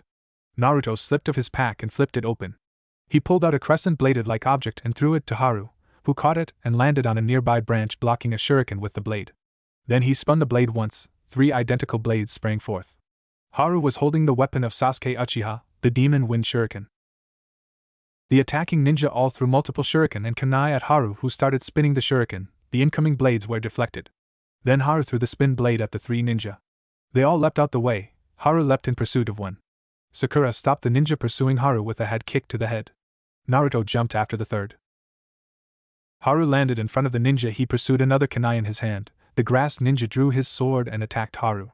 Haru sidestepped the attack, plunged the kunai through his hand, pinning him to the tree. Then Haru stuck his hand out and caught the demon wind on its return path. Continuing its rotation, he passed the blades through his neck, severing his head from his shoulders. Sakura landed in a crouch and launched herself at the grass ninja. She punched him in the face and followed up with a knee to his stomach. Then she drew a kunai, and he drew his sword. She attacked him with a stab which he dodged and trapped her arm between his body and his arm. He tried to cut off her head, but she dropped down and grabbed his leg. She pulled it out from under him. He lost his balance and fell from the tree. Sakura dove after him, her blade held in a reverse grip. They both crashed to the ground. Her blade pierced his chest and heart. Naruto and his opponent faced each other, either moving, either breathing. The grass ninja twitched. Naruto started his hand signs. Fire style, fireball jutsu. He breathed the huge flame at the grass ninja, who dropped off the tree branch and fell to the ground. Naruto dropped down after him, drawing his 2 kunai off his hips, holding them in reverse grips. They landed on the ground and the grass ninja ran at Naruto. He delivered an overhead slash intent on cleaving Naruto in 2. Naruto blocked the blade with his kunai. Then he shoved the ninja away and took up the ground. He delivered stabs through each of the man's biceps, then plunged the blades into his thighs. The man screamed in pain. Naruto ripped one blade out and drove for the man's chin. The enemy ninja caught Naruto's wrist and tried to hold off his attack. Naruto put the palm of his other hand on the end of the kunai and pushed up. The 2 struggled against one another, but the man's wounded arms quickly gave out.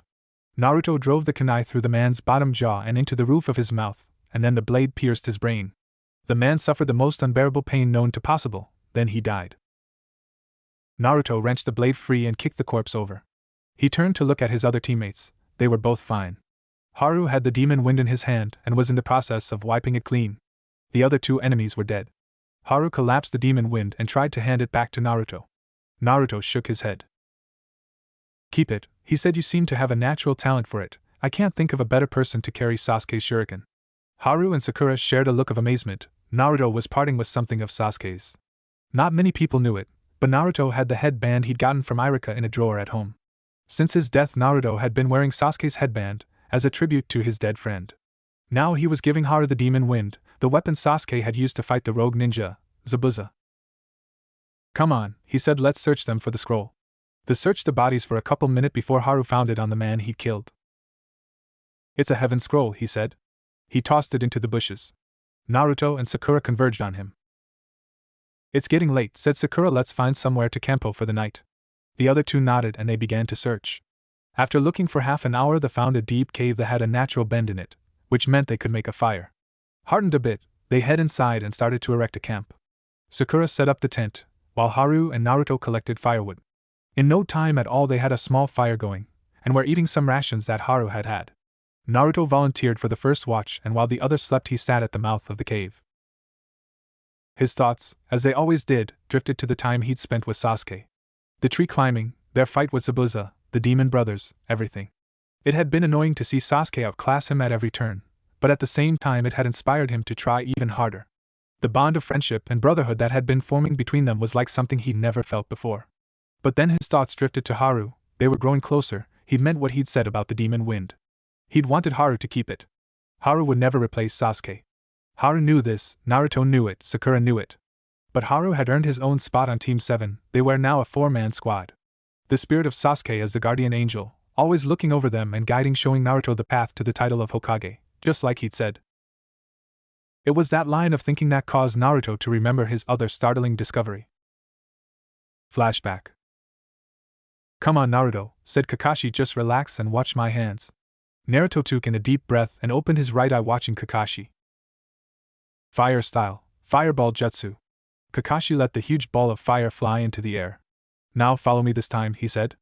Naruto cleared his mind and let his instincts take over, just like Kakashi had instructed. Fire style, fireball jutsu. They said as one.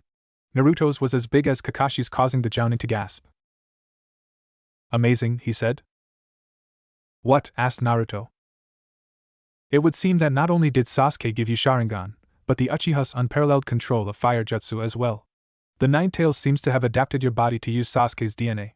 Naruto let out a gasp. "What does that mean?" he asked, suddenly slightly afraid. "Don't worry, you're still you," said Kakashi. "You just have a little bit of Uchiha blood in you, know." End flashback. Since then, Naruto had been improving on his fire jutsu, and he was getting quite good at it. He was working on a few others that he had yet to perfect. All in all, his skill in ninjutsu was improving, and that to very good taijutsu, and you had yourself a pretty good ninja. He wanted to learn genjutsu, and Kakashi said he would be able to learn a little as he got better with Sharingan, but he wasn't a genjutsu type, so the genjutsu he could learn would be very limited. A few hours later, Haru relieved Naruto so he could get some sleep as well. Naruto walked deeper into the cave and entered the tent to find Sakura sleeping comfortably in her bedroll. Naruto slipped into his, which was to her right, and laid on his back with his hands crossed under his head. Sakura rolled over and curled up against him, resting her head on his chest. Naruto, focusing on her presence, slowly drifted off. When he awoke again, Sakura's warm body was gone. He sat up and looked around the tent. Sakura was gone, but Haru was there, sleeping with his back to Naruto. Naruto brushed the top of his bedroll off his legs and left the tent. Once outside, he stretched and made his way to the tent entrance. Sakura was sitting there on watch. She turned to look at him as he approached. "What time is it?" he asked her. "Almost dawn," she replied. "We should probably get moving." Naruto nodded and went back into the tent, where he woke up Haru, and together they collapsed the tent and put it back in Sakura's pack. Naruto carried her pack out to her as he threw his own across his back. Haru's pack seemed to have vanished. "Haru, where's your pack?" asked Naruto. "Don't have it anymore," answered Haru. "I didn't have anything else in it, so I made it into this."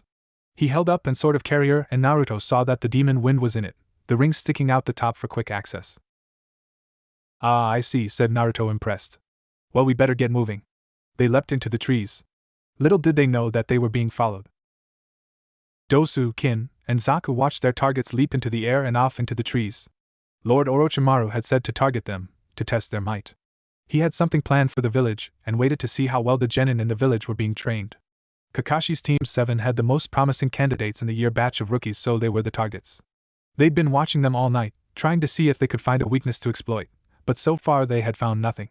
So they would trail them, and wait for the right moment to strike. Naruto, Sakura, and Haru had been on the move all day and were nearing the tower. They were currently taking a break by a river. Naruto knelt on its bank, washing his face in the cool stream when he felt the hair on the back of his neck stand up. He searched his surroundings for danger but couldn't find any. Thinking that maybe it was just fatigue, he decided to let it go for the time being. He returned to his teammates who were currently trying to devise a way to obtain an Earth Scroll. It was then that Naruto saw them. Sitting in a tree 50 yards behind them were the enemy ninja. Careful as to not give away that he was aware of their presence, he walked to his teammates and knelt down next to them.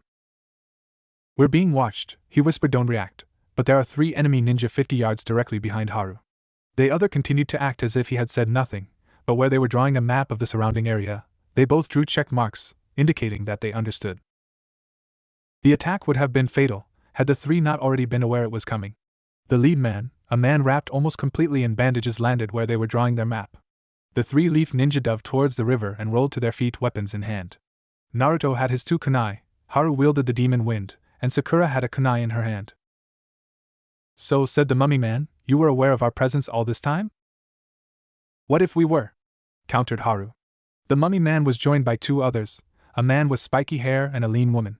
All 3 wore headbands with musical notes on them. I'm curious, said the mummy, what kind of scroll do you carry? You see, we carry this Earth Scroll. He held up the Earth Scroll. Their reactions gave them away. So you need this Earth Scroll to go with the Heaven Scroll you carry. How about a deal? We both lay our scrolls on the ground, and then we fight. Whoever wins, get to take both scrolls with them. Naruto wanted to accept. An Earth Scroll had fell right into their laps. But if the man was revealing what kind of scroll he had, it could only mean that he was confident in his and his teammates' chances of winning. But they really didn't have any choice. I'll take your deal, said Naruto, and pulled the Heaven Scroll out of his pack. He set it on the ground next to the mummy man's scroll and leapt back to his team. Okay, guys, he said, any ideas? Yeah, I've got one, said Sakura, but I'm going to need time, 2 or 3 minutes at least. In the world of a ninja, 2 minutes was a lifetime, 3, an eternity. Naruto nodded. Alright, Haru, and I will keep them busy, said Naruto. Haru nodded in agreement, and started to spin the demon wind. Sakura leapt back a ways and started making hand signs. Naruto sheathed his 2 knives and started his hand signs. Too late! Yelled the spiky-haired man. He held up his hands and a wall of air rushed at Naruto. Naruto finished just in time. Fire style, great fireball jutsu. He launched a mass of flames at the wall of air. They clashed and the shock wave caused everyone to shield their face, all but Sakura, who was too far back. When Naruto and his opponents recovered, they all noticed Haru was gone. Naruto feared the worst, however his fears were quickly put to rest when he saw a loud yell. He looked up and saw Haru spin his body over, using his own momentum to put even more force into the throw, just as Sasuke had while fighting Zabuza. The demon wind flew at the ninja with blinding speed, but the mummy man pulled up his sleeve and revealed a strange-look gauntlet with holes in it. He blocked the large shuriken with it. Haru caught it as it flew back at him. He hit the ground and collapsed it, blocking the strike the mummy had aimed at him. They stood still, eyed each other down, when Haru gasped and fell to one knee, blood running out of his left ear. Naruto was on the moving, drawing his 2 kunai. He kicked the mummy man in the face, sending him flying backward, and then deflected 2 throwing needles that the girl had thrown. Haru was on his feet and running the spiky-haired guy, only to have a wall of air hit him in the face. Naruto turned to help him, but was cut off by the girl. The mummy soon got to his feet and was running towards him. Come on, Sakura, he thought. It was in that moment that the 2 attacking Naruto stopped altogether. The spiky-haired guy was still blasting Haru with a massive wall of air, pinning him to the ground. Naruto dodged around the girl, who now had her hands around her own throat, and ran up behind the guy. He slid under his arms and drove both kunai into his arms, at the elbows. He screamed in pain. Haru kicked him in the face. He crashed to the ground, unconscious. Naruto turned to look at Sakura, who was on her hands and knees, breathing very hard. So, that's what she was doing, he thought, genjutsu. He looked back at the mummy man and the girl. The girl was on the ground. She'd strangled herself to unconsciousness. The mummy man was on his knees gasping for air. He must have been able to hold out long enough for Sakura's jutsu to wear off. You are indeed powerful, and we underestimated you, said the mummy man. The earth scroll is yours, please let us go. Naruto picked up the 2 scrolls and turned towards his fallen foes. Begone, he said. Thank you, until we meet again. He stood up and carried of both off his teammates. Naruto quickly joined Haru at Sakura's side. Sakura, that was amazing, he said. I'm still trying to get the hang of it. She said it'd take a lot of my chakra and I can't hold it for long. It's okay, said Naruto, you held it long enough for what we needed. Look. He held out the 2 scrolls. We've got both scrolls, let's rest here tonight and head for the tower in the morning. No one disagreed. Naruto, Sakura and Haru gazed up at the tower as they walked inside. It wasn't as large as Naruto had expected up, it was a decent size.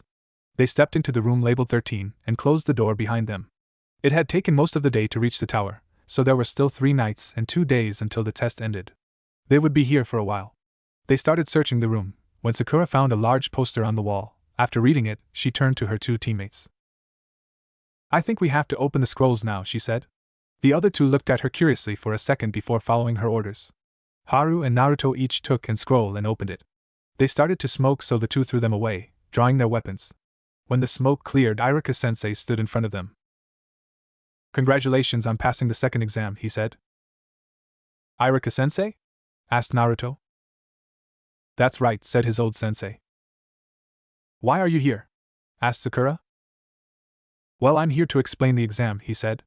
And what it means to be Chunin. You see, a Chunin is a leader. The exam demanded teamwork, and it was up to the leader to get their team to work together as a cohesive unit. Secondly, it pitted you against the other. The team had to decide who to approach each obstacle. One through teamwork could this exam be completed. After his explanation of the exam, Iruka asked them about the challenges they had faced in the forest before finally wishing them good luck on the next exam. The next 2 days passed slowly, but it gave them time to replenish what chakra they had used in the forest. After the time limit was up, the door in the back of the room opened. This led into a hallway where the rest of the qualifying team were. They all followed the hall into a huge room. On an elevated platform stood each sensei of the remaining teams, the 2nd exam proctor, and the 3rd Hokage. All right, each team line up in single file, said the exam proctor. After lining up, the Hokage spoke. First off, I'd like to congratulate each and every one of you on reaching the 3rd exam, he said. As he spoke, Naruto glanced around. Shikamaru and his team made it, Kiba and the others too. The team from the Sand Village, and the Sound team that had fought Naruto and his team. And 2 other Leaf teams. One was Team Guy and the other had no one that Naruto recognized. Each person looked rather strange, and silver-haired man with glasses was in the front. Now, the Hokage, it's time to. He was interrupted by another Leaf ninja dropping from the roof. Lord Hokage, he said as proctor for the 3rd exam, I, Hate Gecko, wished to address them. Very well, said the Hokage. Hate turned to them. Hello everyone, he said. Before we can begin the 3rd exam, we have to have a set of preliminary bouts. What the hell for? Demanded Kiba. Frankly speaking, said the proctor, we didn't expect this many of you to make it. We must thin down your numbers. Before we do, however, is there any among you who wish to end it here? The man in glasses raised his hand. All right, you got me, I'm out, he said.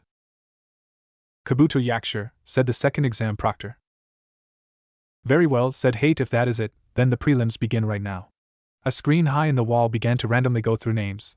It ended on Haru and one of the Leaf ninja dressed in purple. The other went up to the catwalks on either end of the room. Only Haru and his opponent remained. It was time for the 3rd exams to begin. To say Haru was nervous would have been a gross understatement. He wanted to run. Run and keep running. The only thing that kept him there was the feeling of his 2 teammates and captain's eyes on him.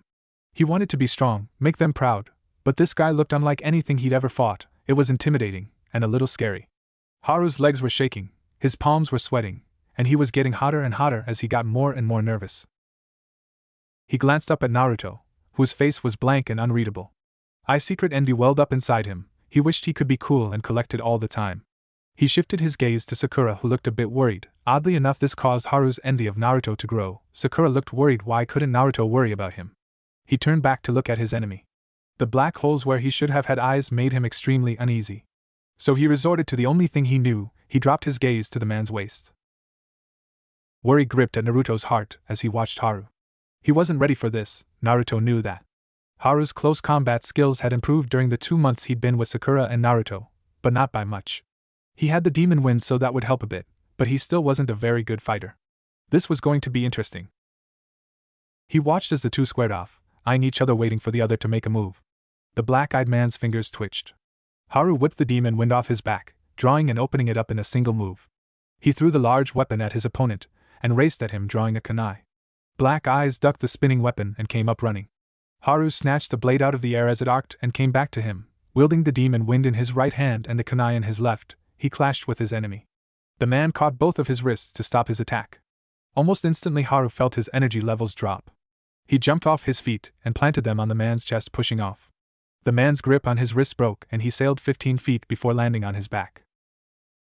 Nice move, praised Naruto as Haru dragged himself back to his feet as Black Eyes charged him. Haru desperately threw the shuriken at the man, trying to keep him at bay. The man simply dodged around it and continued his advance. Haru leapt away, trying to put distance between them. He couldn't afford to have the man make contact with him. His touch seemed to drain his energy. The man followed him. Haru caught the shuriken and snapped it closed just in time to block an attack. Haru looked back in his eyes and instantly regretted it. They made him so nervous. He pushed away, backing up even more. The man didn't follow this time. Haru sagged a bit. The chakra the man had drained had taken a toll on him. He needed to end this quickly. Haru is on the retreat, said Kakashi. He need to go on the offensive. Naruto glanced up at his sensei before returning his gaze back to the fight. But we know that Haru's combat skills aren't that great. He said he's going to need to do something drastic. Naruto leaned against the railing, absent-mindedly scratching the bandaged side of his face.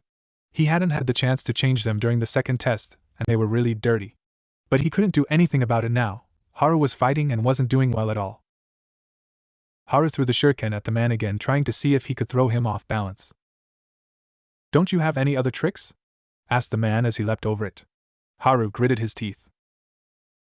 I have to do it, he thought, but I'm still not very good at it. I could mess up, I could get hurt. Just as he decided not to do it, a scene flashed through his mind.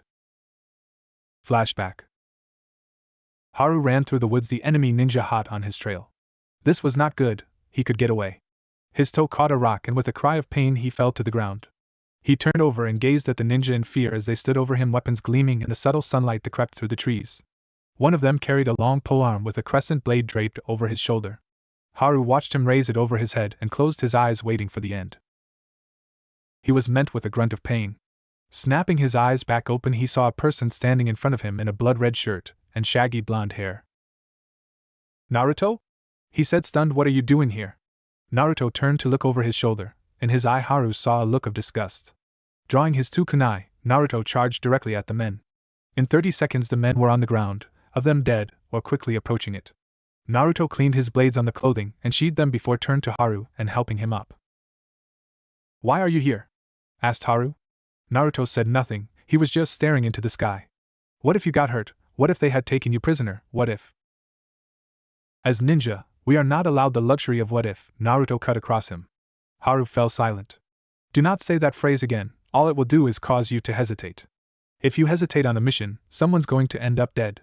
Haru looked at the ground, ashamed in himself. Naruto finally looked at him. Haru, you are ninja, and wearing the headband on your forehead you've accepted the mantle of the Hidden Leaf Village, said Naruto. You and I are genin, the future of our village. We don't have time to screw around, we must advance and take the defense of our village onto our shoulders and help Kakashi-sensei. Never hesitate again. End flashback.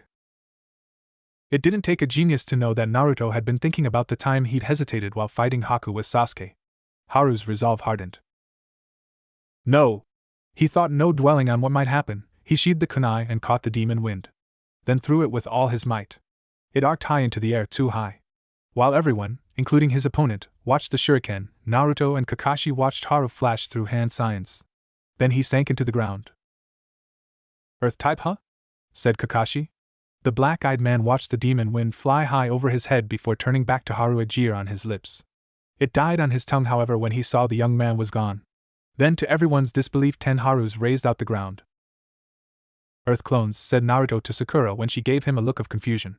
Realization dawned on her, and she looked back down at the match. The black-eyed man didn't seem to know what to do. He gazed around trying to find the really one. Having said one?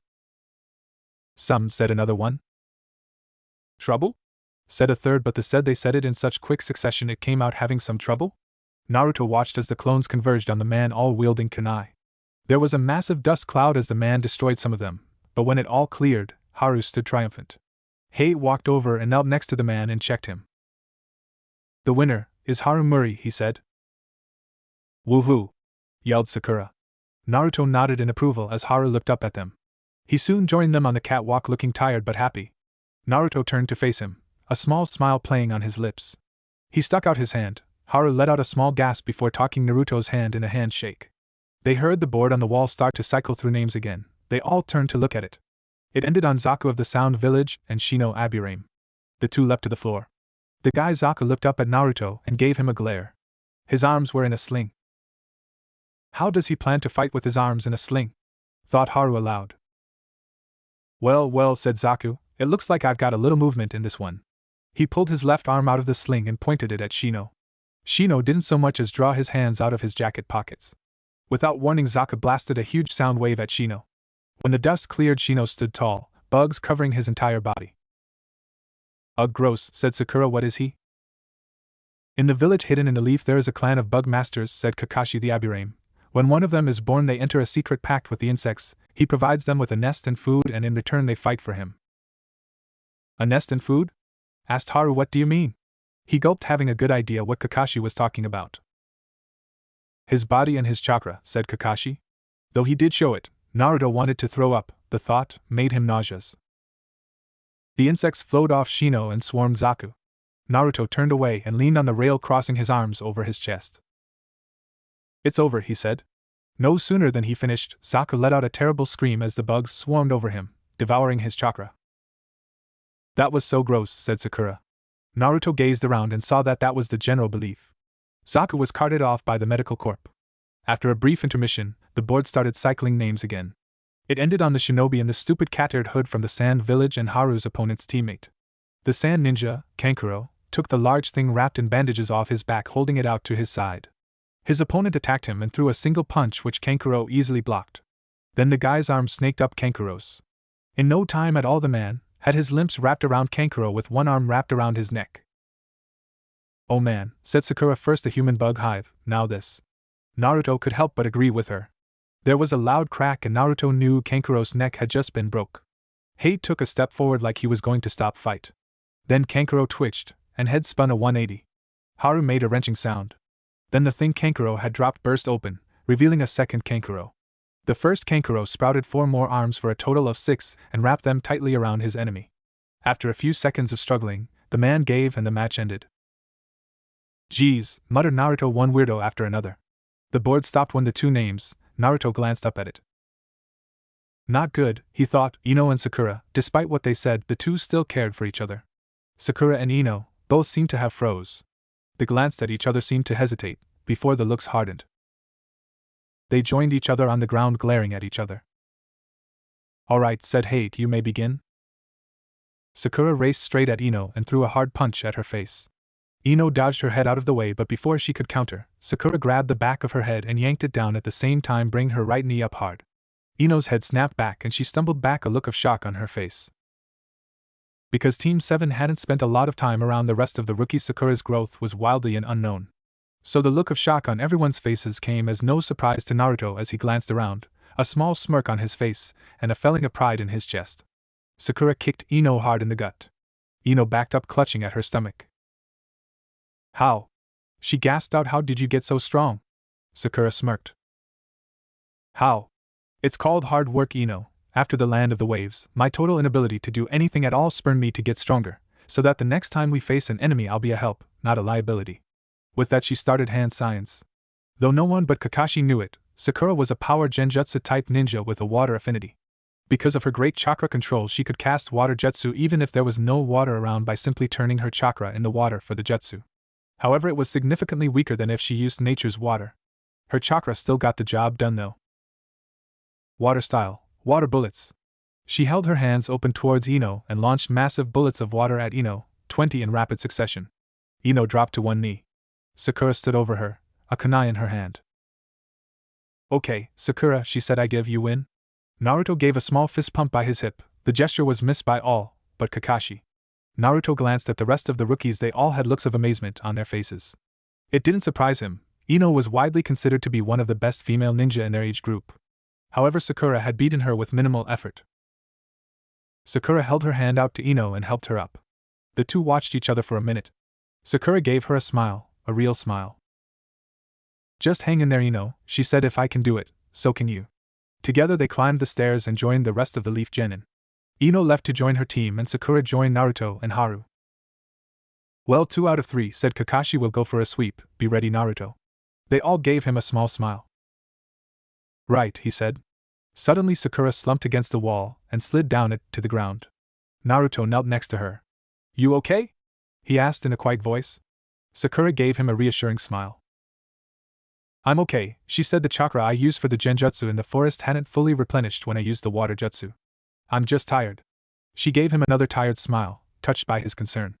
Naruto nodded, returning her smile with a small one of his own. Before he stood up, he pulled her into a hug and quietly, so only she could hear, said, "I had faith in you. I knew you would win." That said, he stood up and stepped back up the railing to watch the next match. The two opponents had already been chosen. Tenten and Temari. Tenten leapt away. And her team started cheering, loudly. Naruto had to cover his ears. The two stood staring at each other. Temari goaded Tenten into attacking. Tenten leapt into the air and threw 6 shuriken at Temari. They flew straight and on target, then suddenly they stopped and dropped to the ground. Naruto blinked for a minute, then it dawned on him. "Wind," he thought. "It's over." Haru looked at him in shock. "How can you say that?" he demanded. "Tenten is a fellow Leaf Ninja. We must believe in her." Naruto looked at him. "Don't be stupid, Haru," he said. "Believe me, I would like to see Tenten win. It's bad luck, really. Temari is the one person so far who could actually beat her. It's over, Haru, just watch." Temari unfurled her fan and swung it, causing a huge vortex that lifted Tenten into the air. Wind sliced at the helpless girl before she fell hard onto Temari's collapsed fan. "The winner is," Temari said. "Hate." An evil grin crossed Temari's face. She tossed Tenten at the weapon she had used. Lee leapt into the battle area and caught her. "Nice catch," she said. "Now take that pathetic piece of garbage out of here." "What did you say?" he demanded. He gently set Tenten down and looked like he was about to charge the girl, when Naruto suddenly appeared in front of him, his arms stretched out in front of Lee, his one-eyed gaze locked onto Temari. Everyone gasped. When did he get so fast? Thought Sakura. Naruto thought Kakashi. What are you playing at? Lee, don't, said Naruto. She's not worth your time. Take Tenten to Gai-sensei. Lee was stunned by Naruto's sudden appearance. Right, he said and carried her off. Naruto stood and glared at Temari. She broke eye contact and turned to join her teammates. Naruto followed Lee. When they reached the top, Kakashi pulled Naruto aside. Naruto, what are you doing? He demanded. What do you mean? Asked Naruto, confused. Your unknown growth is an advantage, he said. Why show it now in a rush to stop Lee? Naruto hesitated. Don't be so hasty to show off, wait until the match. Yes, sir, Naruto said dejectedly. Kakashi gave him a one-eyed smile and patted him on the shoulder. I know you're eager to test yourself, he said gently, but don't let that eagerness compromise you. Naruto nodded and walked back to Haru, a bit ashamed of himself. Everything all right? Asked Haru. Yes, said Naruto quietly. Sakura stood up and joined them. You sure you're okay to be moving around, Sakura? She gave him a smile. I'm fine, she said. Besides, they're getting towards the end. I don't want to miss your match. She gave him a small smile and slipped her hand into his, and gave it a small squeeze. Sakura knew it was the only show of affection Naruto would allow right now. Shikamaru and Kin were the next two to fight. Their fight started off slow, but that was to be expected with anything involving Shikamaru. Kin threw 2 Senbon at Shikamaru, who quickly dodged them. There were bells attached. That simple trick? Asked Naruto next. She threw Senbon with bells and Senbon without. Shikamaru started dodging all the Senbon, before he suddenly froze. Genjutsu, said Sakura. What? Gasped Naruto, snapping his gaze up to Sakura. It looks like this is when the affects his ears, she said. I guess that's surprising considering what village she's from. Kin threw 3 Senbon. Shikamaru managed to cover up just in time. It's amazing he can even move, she said. Suddenly all action stopped. Kin's face had a look of horror on it. He got her, said Naruto. Shikamaru pulled a shuriken out of his pouch, which was mirrored by Kin. Are you crazy? demanded Kin. Oh come on, it's be fun, said Shikamaru like a game of chicken, let's see who's ducks first. He threw the shuriken at her. The two shuriken raced at their targets. Just as it reached him, Shikamaru bent over backwards. Kin mirrored him, and bashed her head on the wall. The wise shinobi properly scouts the battlefield and is always aware of his position on it, he said. The match was over. After he joined the rest, the wall on the board began to cycle through names, until finally it landed on Naruto and Kiba. It's us against the Kid Akamaru, shouted Kiba. He leapt down and ran to the far side waiting for Naruto. Naruto straightened and started walking towards the stairs. Kakashi stopped him. Naruto, he said, only use it as a last resort, but I'm giving you permission to use it. Naruto gave him a short nod and continued to the stairs.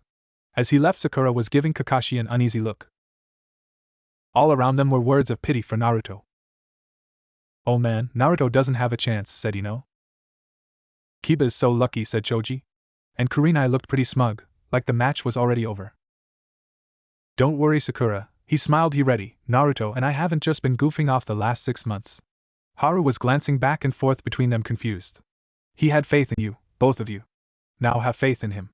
They both nodded and turned to watch. Now your chance, Naruto, he thought. Show them all how much you've grown. Naruto stood across from Kiba, his face ever stoic. Sorry, Naruto, he said, nothing personal. With that he dropped onto all fours, his teeth and fingernails elongating. Ninja art, beast mimicry. He vanished only to reappear with his elbow buried deep in Naruto's gut. Naruto's body absorbed the shot, and he flew several feet, landing hard on his back. Oh no! Exclaimed Haru. In the 5 months he'd known him, Haru had never seen Naruto take a solid hit. Naruto was still for a second. Kida was about to turn to hate when he stirred. He turned back to Naruto, a look of disbelief on his face. Naruto was up and running, both kunai in his hand. Kiba let out a growl and charged at Naruto, drawing one of his own kunai. Naruto swung his right hand. Kiba ducked that kunai and stabbed with his own. Naruto blocked it with the kunai in his left. They disengaged. So, I see you picked up a little bit of ability, said Kiba. You came a long way since the academy. Naruto couldn't help but smirk as he sheathed his kunai. This didn't go missed by Kiba. You have no idea, said Naruto, how right you are. Naruto started flashing through hand signs so quickly that Kiba could keep up. Fire style, Phoenix Flower Jutsu, he yelled. What? Exclaimed Kiba. The 15 small fireballs converged on him. Kiba barely escaped. Asuma looked at Kakashi in shock. That move, he said, that's a fire jutsu of the Uchiha clan? So how is it Naruto knows it? Kakashi gave him a one-eyed smile. Oh, you'll see, he replied. Kiba came up charging and drew 2 smoke bottoms. Let's go, Akamaru, he said, and threw the smoke bombs. No one could see a thing. Akamaru leapt into the smoke, using his nose to track Naruto. As the smoke started to clear, Kiba charged kunai in hand. Naruto! Yelled Sakura and moved to jump down. Stop, Sakura! Said Kakashi. Sakura was stunned. Kakashi had never raised his voice to her like that. Have faith in Naruto. Sakura climbed down off the railing. Just as the smoke completely cleared, Kiba was in Naruto's face and plunged the kunai in his stomach. Naruto! Sakura yelled again. A look of shock was on everyone's faces. Everyone in the building heard the distinct drip, drip, drip of water. A look of shock crossed Kiba's face as he watched water flow out of the wound in Naruto's stomach. Then the water clone collapsed. Kiba searched frantically for him. Where is he? He said aloud. His answer was a hard punch across the face. Kiba stumbled back. When the hell did you learn to use water clones, and fire jutsu for that matter? Naruto smirked. I wouldn't worry about that right now if were you, said Naruto. Fine, said Kiba, but at least tell me how you used the water clone. Fair enough, said Naruto. Kiba, look around you, at all the water on the floor. It's left over from the time Sakura pummeled Ino with her water bullets. When you threw your smoke bombs, I simply used the water on the floor and created a water clone. Kiba growled, baring his fangs. Then he sprinted at Naruto. Tunneling Fong! He shouted and began to rapidly spin. Naruto didn't have time to react. Kiba hit him right in the chest, tearing his shirt to shreds. After being bored into for 10 seconds, Naruto finally managed to push Kiba to the side a bit and slip away. As soon as he broke contact, he dropped to one knee, clutching at his stomach. Kiba flipped out of his attack and stood tall, a triumphant look in his face. I gotta say, he said, I'm actually impressed you even still standing. Naruto glared at him, his cobalt eyes burning a hole in him. Kiba took a step back and slipped his hand into his pouch, drawing out 2 food pills. He tossed onto Akamaru, before popping one in his own mouth. Let's go, Akamaru. Man/beast clones. He shouted as Akamaru leapt on his back. In a flash there were 2 Kibas. They ran at Naruto on all fours. Fang over Fang. They shouted. Naruto leapt out of the way. Kiba came to a stop. You know you're pretty pathetic, he said with all the honesty in the world. It takes you 3 tries to pass the academy graduation exam, which you only passed in the end on a technicality. Then you botch every D-ranked mission you go on, only succeeding at those missions because of Sasuke, and then… Kakashi turned to Kurenai. Kurenai, whatever happens to Kiba, you cannot hold it against Naruto, he said. Kiba is going to bring on himself. Kurenai looked at him surprised. Excuse me? She said. Naruto is about to kill Kiba, said Kakashi as if it were the most obvious thing in the world. I fail to see how that's going to happen, she replied. He can't barely stand. Naruto's emotions are barely not gone, said Kakashi. Kiba is about to unleash something he'll never forget. Sakura was just as confused as Kurenai. She gazed at the two taking and realization dawned on her. Kiba, that idiot, she said. Is he trying to get killed? You let Sasuke die, you did nothing to help him, as he defended you, finished Kiba. Naruto's face darkened. Take it back, said Naruto darkly. Kiba laughed. What's that? He said. Take back what you said, shouted Naruto. Tore the remains of his shirt off. His entire torso was covered and scared like he'd been stabbed by hundreds of thin weapons, needle scars. He vanished only to reappear right in front of Kiba and smashed him to the ground. He rained punch after punch into Kiba's face. The second Kiba ran at Naruto and knocked him off Kiba. Naruto skidded to a halt on one knee. Kiba dragged himself to his feet, rage burning in his eyes. This is getting intense, said Shikamaru. Naruto is completely different from when we were in the academy. You said it, replied Ino, a bit nervous as to what was going to happen next. The 3 Jounin-sensei moved together, in case they had to intervene. Naruto glanced up at Kakashi, a question in his eye. Go ahead, Naruto, he replied. You're ready, show them your power. The 3rd Hokage had been watching all the fights with mild interest. This fight, however, he'd been paying the closest attention to. He'd promised Minato he'd watch over the boy. He wanted to see how far he'd come. He'd been pleasantly surprised at May point in the match, but in Kakashi's words, he sat up a bit straighter. In fact, everyone in the building seemed to be watching closing. Kakashi, what are you talking about? Asked Asuma. Just watch, said Kakashi. Keep your eyes on Naruto, he's about to surprise you. Naruto slowly untied his headband and laid it across his knee. Then with a glance at Kiba, his hands moved to the bandages on his face. Kiba wanted to attack, but his curiosity got the better of him. He didn't move. Sasuke, thought Naruto, lend me your strength, help me, in this desperate hour. The final bandage was removed. Naruto tossed it away and picked his headband back up and tied it around his forehead. Then he stood up straight, proud and tall, his earlier rage forgotten. After 10 months of closure, Naruto snapped his right eye open, unveiling Sharingan. The entire building let out a gasp. The Hokage leapt to his feet. Sharingan, but that's… If any of you ever wondered why I insisted on continuing Naruto's train myself, said Kakashi, now you know. Sharingan! Exclaimed Kurenai, but how? When? In the land of the waves, said Kakashi. Sasuke didn't die protecting Naruto. He died as they fought side by side. During the fight, Naruto lost his right eye, pierced by Saban as he defended Sasuke's body. After the fight was over, Sasuke gave Naruto Sharingan, as a gift of friendship and brotherhood. The village grieves over the lose of the Uchiha clan, while Naruto grieves the lose of Sasuke Uchiha, the closest thing he's ever had to a brother. The village slanders him for allowing the last of the Uchiha to die, while Naruto punishes himself for not being able to protect a comrade. In fact, I believe Shikamaru here is the only one who's ever taken the time to check on Naruto. Every single one of them looked ashamed of themselves. Kakashi turned his gaze to Sakura, who was beaming with pride for her sensei and for her teammate. No matter how hard he tried, Kiba couldn't tear his gaze away from Naruto's right eye. It entranced him, drew him in. He took a step towards him, then back. Then shook his head. Naruto copied it all perfectly. Kiba's cracked, said Kurenai. Naruto's got the match in the bag. Kiba's thoughts aren't even his own. He finally shook himself free of the red eyes' piercing gaze and attacked using his Akamaru and his Fang over Fang. Naruto sidestepped it, and brought his right leg up in a hard kick, catching the real Kiba in the chest. The jutsu broke almost instantly as Kiba crashed to the ground.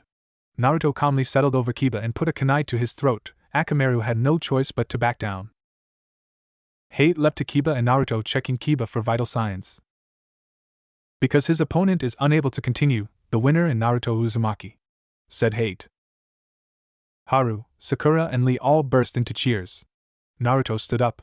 With a tired sigh, he pulled his headband down over his Sharingan. He turned and walked toward the stairs, tucking his hands in his pockets. He reached his team, where he received congratulations from all of the Leaf Genin. Leave it to you to have something like that under your belt, said Shikamaru. That was awesome, said Haru. Why didn't you tell me you had the Sharingan? I wasn't allowed to reveal it until now, replied Naruto. After the rest of the Rookie 9 left him, Sakura pulled Naruto into a hug. Great job, Naruto, she said. Naruto hesitated for a minute, then returned it, holding her tightly.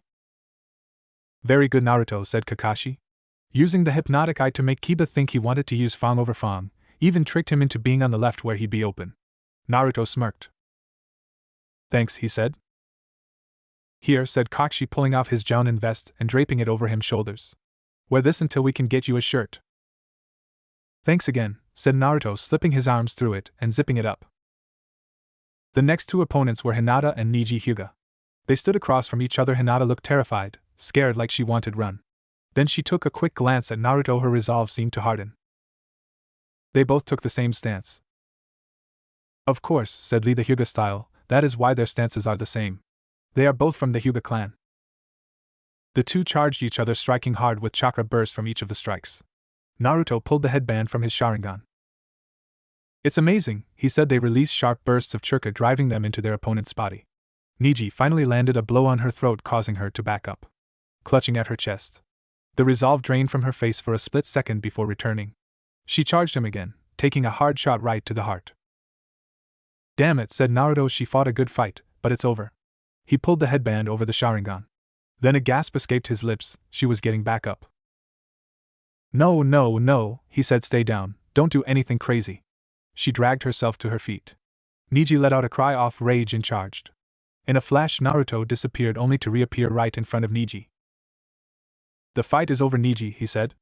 Niji scoffed and left the arena floor. Naruto turned and ran to Hinata. He was soon joined by Kurenai, who knelt down and yanked her jacket open. She's going into cardiac arrest, she said. Naruto leapt out of the way as the medical corps raced in. They had her up and gone in 15 seconds. Naruto returned to his team, where Sakura wrapped her arms around Naruto's right arm. Her previous inhibitions forgotten.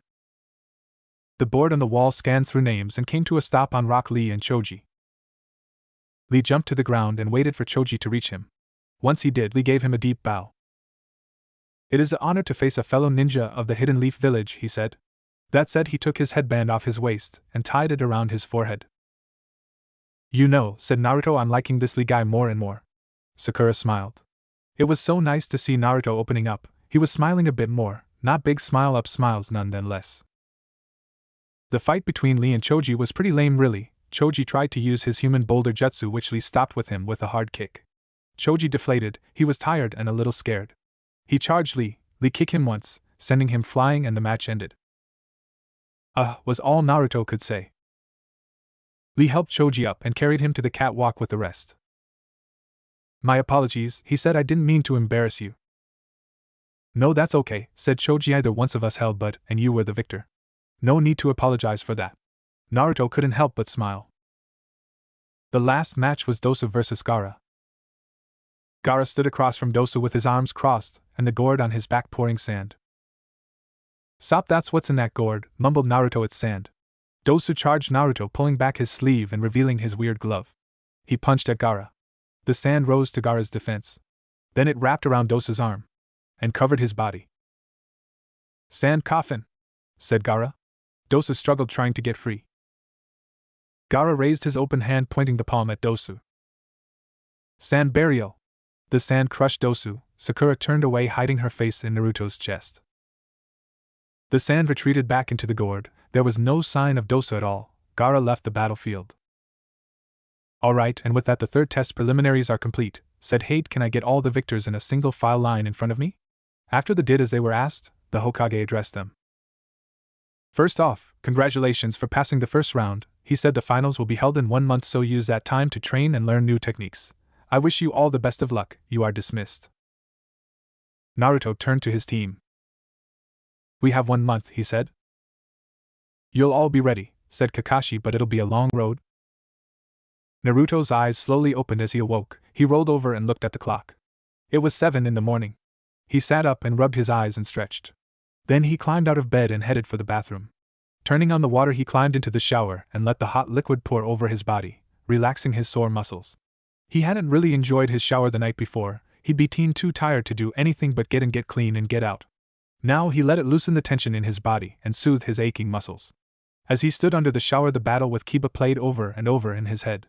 Why had it been so tough? Sure, Kiba was good, but Naruto knew he wasn't on Naruto's level. Hell, there were only a few at the prelims that were. Neji, that boy Gaara, and maybe Lee. So why had he had so much trouble? He even had to resort to Sharingan, which he'd hoped to save for the finals. Unable to find an answer to his question, he punched the tiled wall of his shower with a low curse. Deciding his shower was no longer relaxing, Naruto climbed out and toweled himself dry. Then he wrapped the towel low around his waist and exited the bathroom. He went down the hall and into his kitchen looking for something to eat. He opened his fridge and decided that eating was out of the question. He needed to go to the store. There was a knock on his front door. He walked over and opened it, closing his right eye. It was Sakura. Oh, hey Sakura, he said, completely forgetting about his almost total nakedness. She, however, noticed it almost immediately. Naruto, she said, shouldn't you put some clothes on? Confusion crossed Naruto's face as he looked down. Seeing his scantily clad body, Naruto blushed slightly. Sorry, come in, he said, stepping aside to allow her entrance. I'll be right back. He left the room and went to his own, where he quickly dressed in his blood-red tee and black pants. He tied his headband around his right eye and left the room.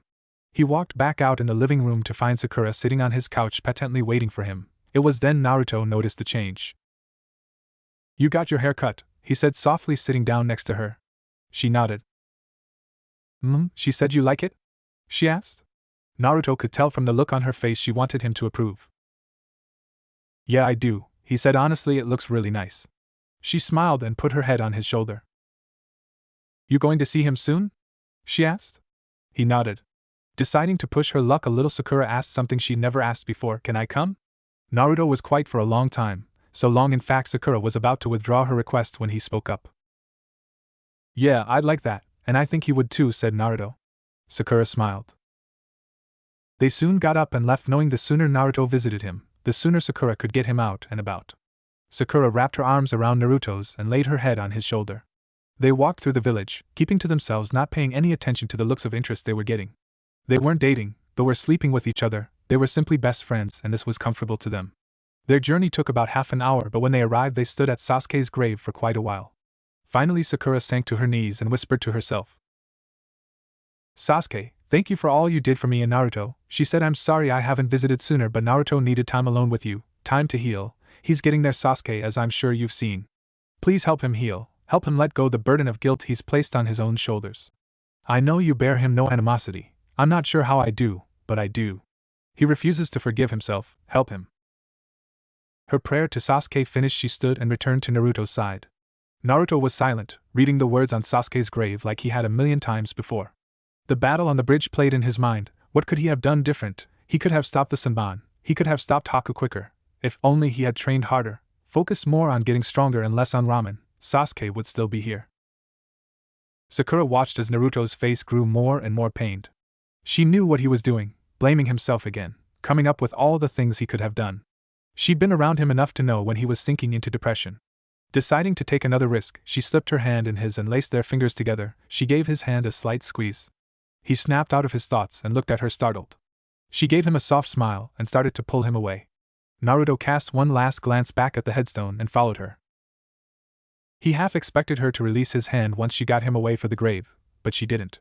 She held it firmly, guiding them both back to the village square. Once there, they wandered around the market looking at all the new items the vendors had. Naruto was standing back a bit watching Sakura look at jewelry when an old man approached him. Anything I can help you with, son? The man asked. Naruto looked at the man. His smile seemed real enough, which was weird. Naruto never got looks like that. You don't know who I am, do you? He asked. Oh, I know perfectly well who you are, said the man. And you still talk to me? Asked Naruto, a bit stunned. Of course, said the man like it was the most obvious thing in the world. Why?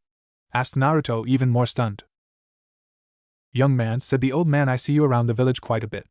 Always sulking, always down. You don't fight the insults, you just take it, never once fighting back. Naruto, to me that says you didn't let the Uchiha die, that you fought with him, and that Sharingan in your right eye tells me that he meant more to you and you to him than anybody else in this whole world. But you still fight bearing the weight of Uchiha's death on your shoulders, unable to let him go. Son, until you do, you will never be able to harness your true strength. Realization washed over Naruto like a wave breaking on the shore. Until he let go of Sasuke, he'd be unable to fight to his full potential. That was why he'd had so much trouble with Kiba. He'd been unable to fight with a clear head. A part of him still focused on Sasuke's death. He was distracted. What happens if that happens on a mission, son? The old man asked. Your friends and comrades would be put in danger. Naruto was ashamed. He'd once told Haru to never hesitate, all the while being a hypocrite. He glanced over at Sakura, picturing her dead because he'd hesitated. The thought scared him. He felt as much pain thinking about Sakura dying as he had when Sasuke actually had. He looked away and clamped his eyes shut. It was all he could do to stem the flow of tears that he felt threatening to fall. After a minute, he got himself under control and looked back at the man. The man was still smiling, that kind of smile. Something about that smile told Naruto he knew exactly what Naruto was going through. Naruto glanced back over at Sakura. She was chatting happily with the shop owner. She looked over and saw he looking over at her.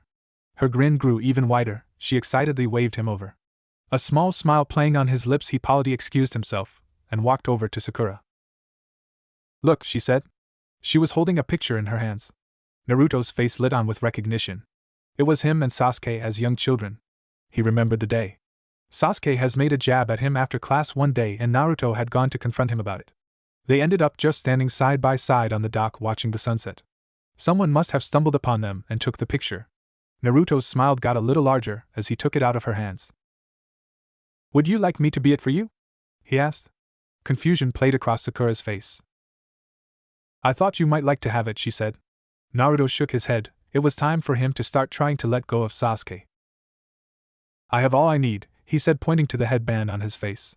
Here, he handed it back to her and turned to the man running the stall. He handed him the labeled price and thanked him. Then Naruto motioned for Sakura to follow him. She did so and soon had her hand intertwined in his. He looked down at her. She was looking fondly at the picture. One who didn't know what had gone on 2 minutes beforehand would have thought they were the best of friends. Sakura must have felt him staring because she looked up at him, a smile on her face. I'm proud of you, she whispered. Naruto looked at her, a question in his eyes. You're trying, aren't you? You're trying to move on. Naruto nodded. I am, he said. Sakura gave his hand a squeeze and together they walked down the street to meet Kakashi and Haru for training. When they reached Training Field 7, they weren't surprised to find that Haru was the only one waiting for them, despite their being half an hour late. Haru waved at them from where he was sitting against a tree sharpening the blades of the demon wind. Naruto and Sakura slowly made their way over to him. When they reached him, he smiled up at them and slipped his shuriken into its sheath on his back. Naruto helped him to his feet and turned to find Kakashi strolling into the field. Yo, he said. Once he reached them, he gave the instructions for the training. Taijutsu only. Oh, and if you don't mind, I thought I'd join you. The three genin looked at each other before shrugging and nodding as one. All right then, scatter, said Kakashi, and the four broke off. Haru and Sakura met each other in the middle of the field, each wielding kunai. Sakura blocked an overhead slash and countered with a hard kick to Haru's middle. Haru brought his other arm across his stomach and blocked the kick, stumbling a bit.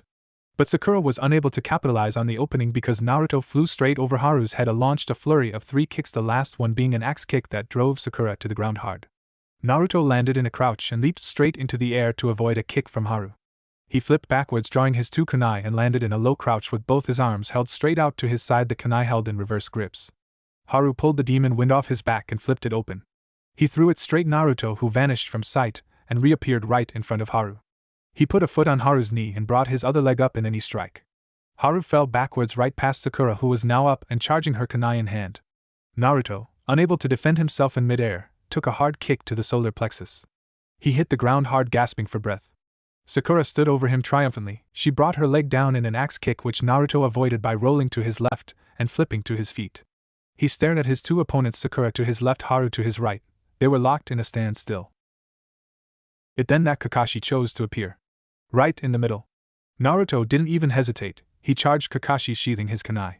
Kakashi blocked his first punch and countered with a hard kick. Naruto ducked the kick and delivered an elbow into Kakashi's stomach. Kakashi took the hit but didn't move. Naruto flipped away. Kakashi and Naruto stared each other down. Sakura and Haru were motionless, either wanting to get caught in this fight. Faster than anyone could see, Naruto and Kakashi both pulled their handbands from their faces, unveiling their Sharingans. They charged, the force of their blows created gusts of wind, it ended in a flash. Naruto, starting to get desperate, overextended. Kakashi caught his forearm and brought the boy crashing to the ground. Alright, he said, that's it for today. It was getting late, and he needed to let them get going. Naruto stood up after Kakashi got off of him and pulled his headband down over his face. Sakura walked over to the tree and picked up her picture. Then the three genin left the forest. They decided to eat dinner at Ikarachu's. Once they were sat at the bar and their ramen ordered, Sakura and Haru chatted while Naruto listened. They talked about the training they just had and, more importantly, Kakashi and Naruto's fight. What possessed you to charge Kakashi-sensei like that, Naruto? Asked Haru. Naruto gave a short shrug. I wanted to test myself, he said. Well, you got your butt kicked, said Haru. Naruto shrugged again and turned to the ramen Ayam had just set down in front of him. After eating for a few minutes, Naruto turned to look at his friends. They were chatting happily, smiling and laughing at the things they were discussing. Sakura had scooted his stool closer to Naruto and was slightly leaning on him. After their ramen, the three friends stood and began to head home. Naruto was in the middle, Sakura to his right, her left hand laced in his right, and her right arm holding onto his bicep. Haru was to his left, both hands behind his head. They decided to spend some time as a team at Naruto's house. They wanted to spend time together, just the three of them, to breathe before really jumping into the hard training for the Chunin finals. They went up the stairs to his apartment and stepped into his small living room. After a few hours, they all decided to crash in Naruto's living room. Kakashi Hatake sat at the village dango shop with his favorite type of dumpling in front of him. Long time no see, Kakashi, came a voice from behind him. He turned to see an elderly man with hair white as the snow and a red gi. And Master Jiraiya? He said, completely stunned. What are you doing here? You haven't been in the village in years. The man sighed and stepped around table. Honestly, I hadn't planned to come back this soon, but it's been taken out of my hands, Jiraiya said. You see, I've been keeping tabs on that pain in the neck Orochimaru ever since he left the village all those years ago. And now I know he's coming back to the village, if he's not here already. Kakashi let out a gasp. Are you serious, Master Jiraiya? He asked. I'm afraid that I am, he said, crossing his arms. So that's what brings you back? Asked Kakashi. Yes and no, said Jiraiya. I once made a promise to Minato and Kushina that I would watch over Naruto if anything happened to them. It's time I made good on my promise. Kakashi looked at him dumbfounded. But, he stuttered. Kakashi, it's not my desire to steal your student, said Jiraiya, just help with a technique here or there. I know there are many techniques you can still teach him. It's more than that, said Kakashi. I don't know if you're aware of it, but Naruto has recently received a Sharingan eye and 2 affinities. As near as I can tell, Naruto has 3 chakra affinities. 3? Asked Jiraiya. No, Kakashi, that's not possible. I didn't think it was either, but Master Jiraiya, he does, I swear to you, said Kakashi. 3? You're sure? Asked Jiraiya. Yes, near as I can tell, wind, lightning, and fire, said Kakashi, which brings me to my next point. I want to teach him Chidori, but his chakra control is quite there yet. Jiraiya was silent for a while. I may have the perfect solution, said Jiraiya. The summoning jutsu will be the perfect way for him to focus his chakra. Perfect, said Kakashi. I'll let you take over with the training for the summoning jutsu, then I can teach him Chidori, and after that, well, we'll see where it goes from there. Wait, Jiraiya suddenly burst out. Did you say Naruto has Sharingan? Yes, said Kakashi, running his hand over his forehead. 9 months ago, my team and I were on a mission into the land of waves. It went wrong, it went so wrong, Jiraiya. We were attacked by a Rouge ninja named Zabuza, him and his apprentice. Sasuke and Naruto engaged the apprentice in mortal combat. Sasuke was killed. With his last breath, he gave Naruto his Sharingan to replace the eye Naruto lost in the battle. Ever since then he's trained to use it. That's quite a story, said Jiraiya. It's all true, said Kakashi. No, I know, said Jiraiya. Kakashi, Naruto has a long road ahead of him. Naruto is going to have to learn that because of who he is, he's going to have to spend his entire watching his back.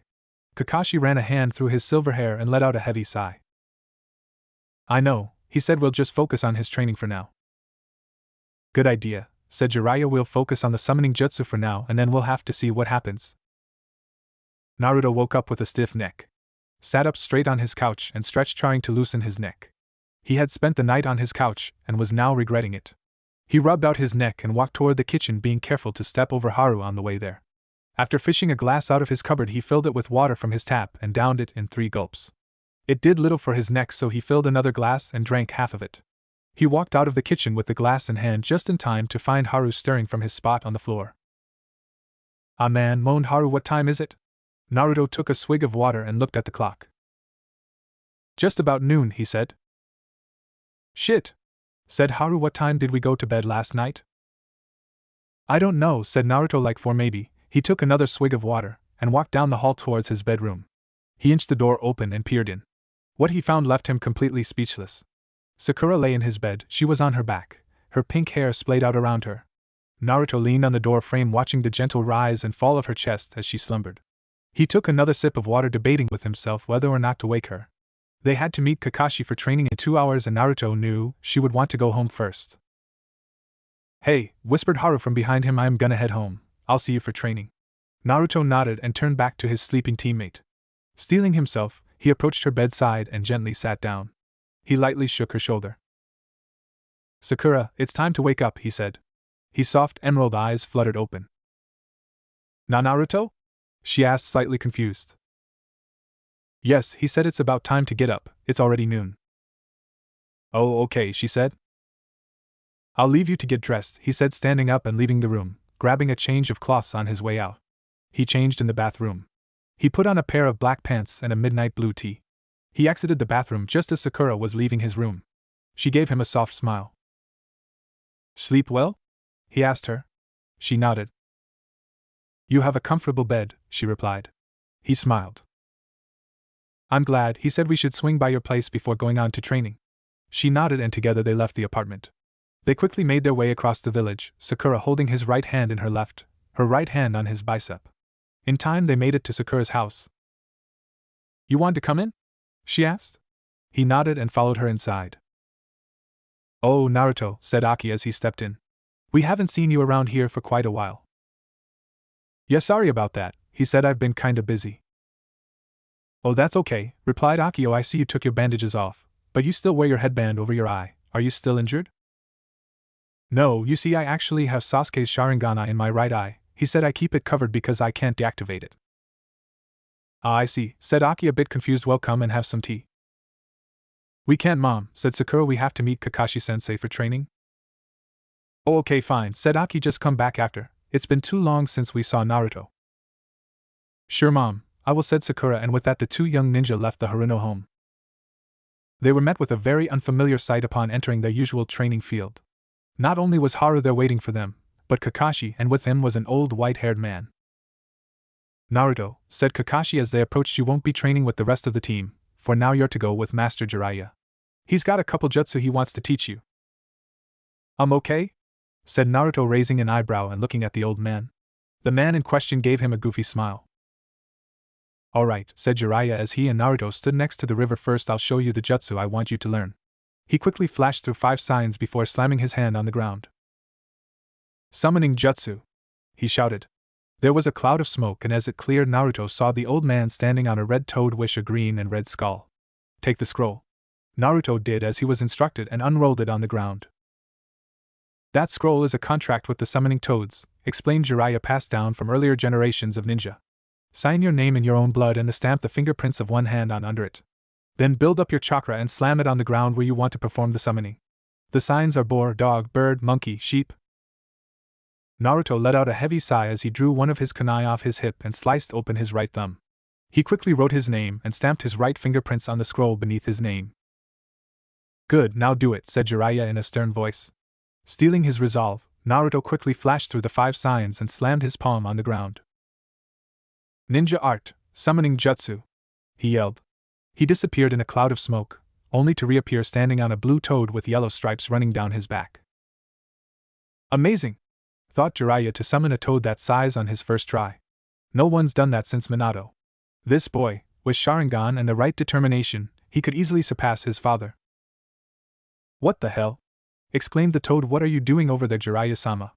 Jiraiya smirked from where he was on the red toad's back. It wasn't me who summoned you, said the sage. Really, then who? Asked the toad. He's on your back, said Jiraiya. Jump down, Naruto, let him see you. Naruto let out a sigh and jumped off the toad's back. Who are you? Asked the toad in genuine curiosity. Naruto, replied the young man. Well, nice to meet you, Naruto, said the toad. My name is Gamamochi.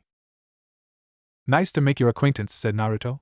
Jiraiya wore a small frown. He'd hoped the first meeting between Naruto and his new friend would go smoother, but this boy was more withdrawn than he thought. Gamamochi's face a bit, and he disappeared in a poof. Naruto, scolded Jiraiya. Gamamochi is a very shy spirit. When you act like that, it hurts his feeling, runs him down. That's something you should probably work on. Yeah, maybe, said Naruto, partially ashamed of himself. He seemed to have a NAC for upsetting people these days. He slouched his shoulders, tucked his hands in his pockets, and started walking back to Kakashi. Naruto! Came Jiraiya's stern voice. Do not walk away. Do the jutsu again. Naruto took his hands out of his pockets. He bit his thumb and flashed through the 5 signs again. Summoning jutsu. Once again a plum of smoke. Naruto appeared standing on Gamamochi's back. So summon me back already? He said. Yeah, said Naruto, jumping off his back. Look, Gamamochi, I wanted to apologize. I didn't mean to be rude or hurtful. It is nice to meet you. Gamamochi's face lit up. A smile played on Jiraiya's face, and he nodded his head. You too, Naruto-san, said Gamamochi. Gamamochi, said Jiraiya. Naruto may be summoning you off and on the next few days, just to get some practice. Please bear with us. Not a problem, Jiraiya-sama, said Gamamochi. But we're done with this for the day, said Jiraiya. Okay, see you around, Naruto-san, he said. See you later, Gamamochi, replied Naruto. With that the toad poofed away. Okay, said Jiraiya, now that we have that down, we need to move on. Naruto, I doubt you're even aware of it, but your body houses 2 chakras. 2 chakras? Asked Naruto, a bit dumbfounded. Exactly, 2, said Jiraiya. One is the one your body naturally produces, and the other comes from something else. The Ninetails, said Naruto, getting a faraway look. Yes, said Jiraiya, the 9-tailed fox. And with training you can learn to control it. Naruto didn't seem to like the idea of controlling the 9-tails chakra. Don't worry, I'll be here to help you along. The only time I used the 9-tails chakra, I lost my eyes, said Naruto. I lose control of my body. I don't like it. With the training we're going to be doing, you'll be funneling it into jutsu, said Jiraiya, making the jutsu you use now even more powerful. Naruto still seemed a bit uneasy but nodded. Good, first we need to expend body's own chakra, said Jiraiya. Naruto nodded. Setting his mouth in a hard line, he built up chakra in his chest just like he had countless time before. Fire style, fireball jutsu. He put his fingers to the outer edge of his mouth and exhaled. The fireball was massive, the biggest one he'd ever made. He poured more and more chakra into it, draining himself fast. In 2 minutes almost all his chakra was gone. Excellent, said Jiraiya, now try building up more chakra. Naruto did as he was instructed. No good, he said, it's just the usual chakra. Jiraiya stroked his chin for a minute, trying to think of a solution. We'll just have to keep working on it, said Jiraiya, but for now it's getting late, we should call it a day. Naruto nodded and headed back to his team. Hey Naruto, said Haru as Naruto approached them. Naruto waved in greeting. Sakura started to jog towards him. How'd it go? She asked. Learn anything? Yes, said Naruto, a summoning jutsu, made a new friend. Oh? Asked Sakura. Yeah, I'll show you later, said Naruto, and with that the team and their sensei left the training field. Over the next few days Naruto worked on his summoning jutsu and controlling the 9-tails chakra. He made very little progress. Jiraiya helped as much as he could, but he knew for Naruto to do this he needed to do it on his own. Damn it, said Naruto as he dropped to one knee after another failed attempt to build up any of the fox's chakra. I'm not getting anywhere with this, he said, throwing a stone into the river. Naruto, said Jiraiya, you've come as far as you can with this, it's time to move on. What do you mean? Asked Naruto. You see, Naruto, said Kakashi from where he was sitting next to Jiraiya. Each thing Master Jiraiya and I have trained you has been to learn something else, he said. With the tree climbing and water walking exercises you learned to control your chakra and release it in a steady amount. Sharingan helped you limit the amount you use but still put it to effect, therefore not wasting any. With the summoning jutsu you learn to control greater amounts of chakra. Now we're moving on. Moving on? Asked Naruto, but I haven't even mastered the summoning jutsu. Gamamochi only come out once every 3 tries. Every time else it's that annoying Gamakichi. You've got it down enough to move ahead, said Jiraiya, but I fully expect you to keep working on the summoning jutsu. Fine, it's settled. I'll work on the summoning jutsu. Jiraiya-sensei taught me and learned this new technique. Alright, said Kakashi, this new technique, you'll be learning from me? We have 2 weeks. Say goodbye to the others, you won't be seeing them for a while. What? Said Sakura. What do you mean, Kakashi-sensei? Naruto needs to focus on his training, said Kakashi. He needs to be away from her. He and I are going into the mountains. We'll be back in time for the finals. Sakura hugged Naruto, letting out a small whimper. Do your best, okay? She whispered. I'll be waiting for you. Come back stronger, okay? Naruto gave her a small smile. It's a promise, he said. Sakura stood in line next to Haru, looking around for any signs of Naruto. He and Kakashi had left 2 weeks ago. Kakashi said they'd be back in time for the finals, but it was starting in 20 minutes. She looked worriedly at Haru, who looked back with any equally worried look. What do you think? Asked Haru. You think they'll get back in time? I don't know, said Sakura. Kakashi said they'd be back, but there's no sign of them. She was about to say something else when the crowd around them exploded in cheers. She glanced around and finally looked at the entrance. Walking into the gates was Kakashi and Naruto. Naruto had changed. His hair was even longer and even more shaggy. It reminded her of something, of someone. She slowly recalled a picture she'd once seen. A young man in his early 20s, with long shaggy blonde hair, wearing a white coat. Naruto looked exactly like the 4th Hokage. In addition to his hair, Naruto's clothes had changed. He was now wearing white pants and sky blue shirt. His black thong-style sandals were the same, and the blue handband on his face was the same too. Hey Naruto, said Sakura as he walked up next to them. Hey guys, he replied, giving them a small smile. Sorry I'm late. That's alright, you had us worried though, said Haru. Kakashi walked up to his students. Hey guys, sorry I didn't stick around for your training, he said. That's alright, said Haru. I found a master in earth-style ninjutsu. I've picked up quite a few new tricks. Just watch me, Kakashi-sensei. I'll show you how much I've learned. Good, said Kakashi. I know you'll all make me proud. Naruto wore a smug smirk as he watched his teacher walk away. Alright, listen up, said the proctor. It wasn't the same proctor they'd had last time. Here, he held up a bracket board. Study it quickly. Haru was fighting Neji, Shikamaru was next fighting Temari, then it was Naruto against the monster Gaara. Sakura was after that fighting Lee, and the last fight was Kankuro versus Shino.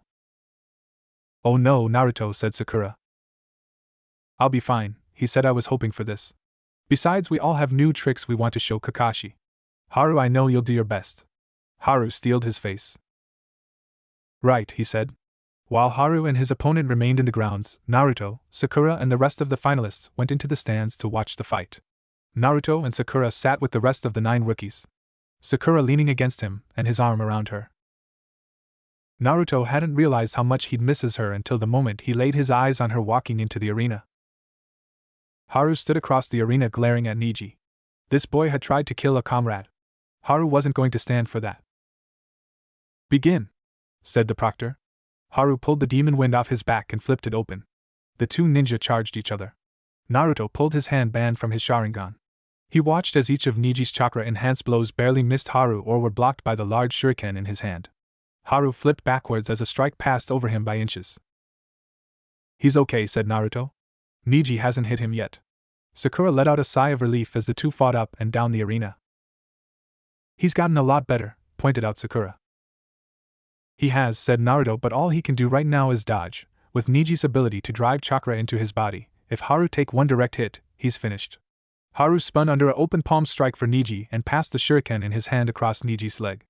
Neji stumbled, but I'm impressed, he said. It's been a long time since I was cut. Haru said nothing as he drew back his arm and hurled the shuriken and flashed through hand signs. Neji dodged the shuriken easily and came up changing. Earth-style, stone shuriken, yelled Haru. Thousands of square floating rocks rose into the air surrounding Neji. It's over, said Naruto. The first shuriken hit Neji and stopped dead. What?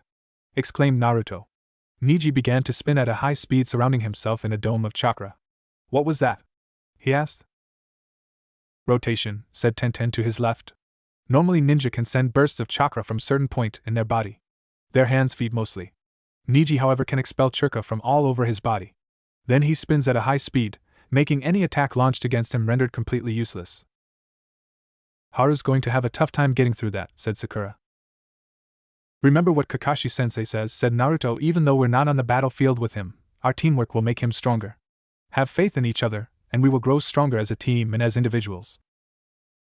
Behind Naruto, Kakashi wore a proud smile. There was hope for Naruto yet. Haru's breath was heavy. He'd poured a lot of chakra into that jutsu.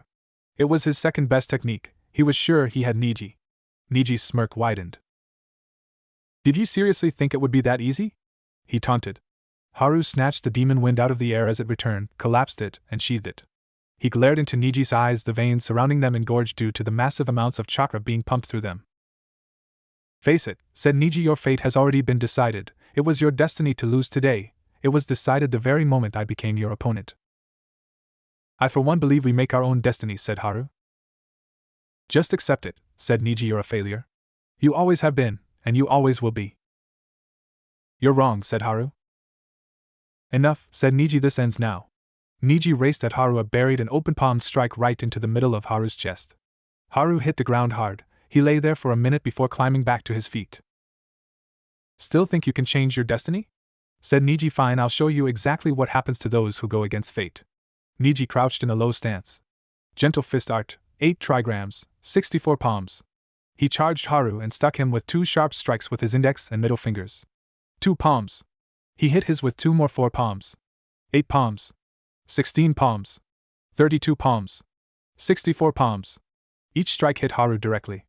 Haru stumbled back, clutching his chest. I have struck every single one of your chakra points, said Niji. This match is over. This time it was Haru's turn to smirk. He started flashing through hand signs. It's useless, yelled Niji as he charged. Earth style, 6 stone pillars, shouted Haru. 6 pillars of earth rose from the ground surrounding Niji tightly. He could barely move, then walls of stone extended out of them, attaching to the pillar next to it. Niji looked up to see Haru standing on one of the pillars, his arms crossed over his chest. But how? He asked. I blocked off your chakra. Earth began to fall from Haru's body. He encased himself in a layer of earth, said Sakura, amazed. You see, said Haru, you were so caught up in your preachings of destiny and focusing on my chakra points, you failed to notice that the last time I hit the ground I covered myself in a thin shell of earth. I knew it couldn't be too thick or those eye of yours would see it. But it was thick enough to guard against your attack. I know all about the Hyuga and their ability to stop the flow of chakra. This is my best technique. Stone spikes from each pillar and wall.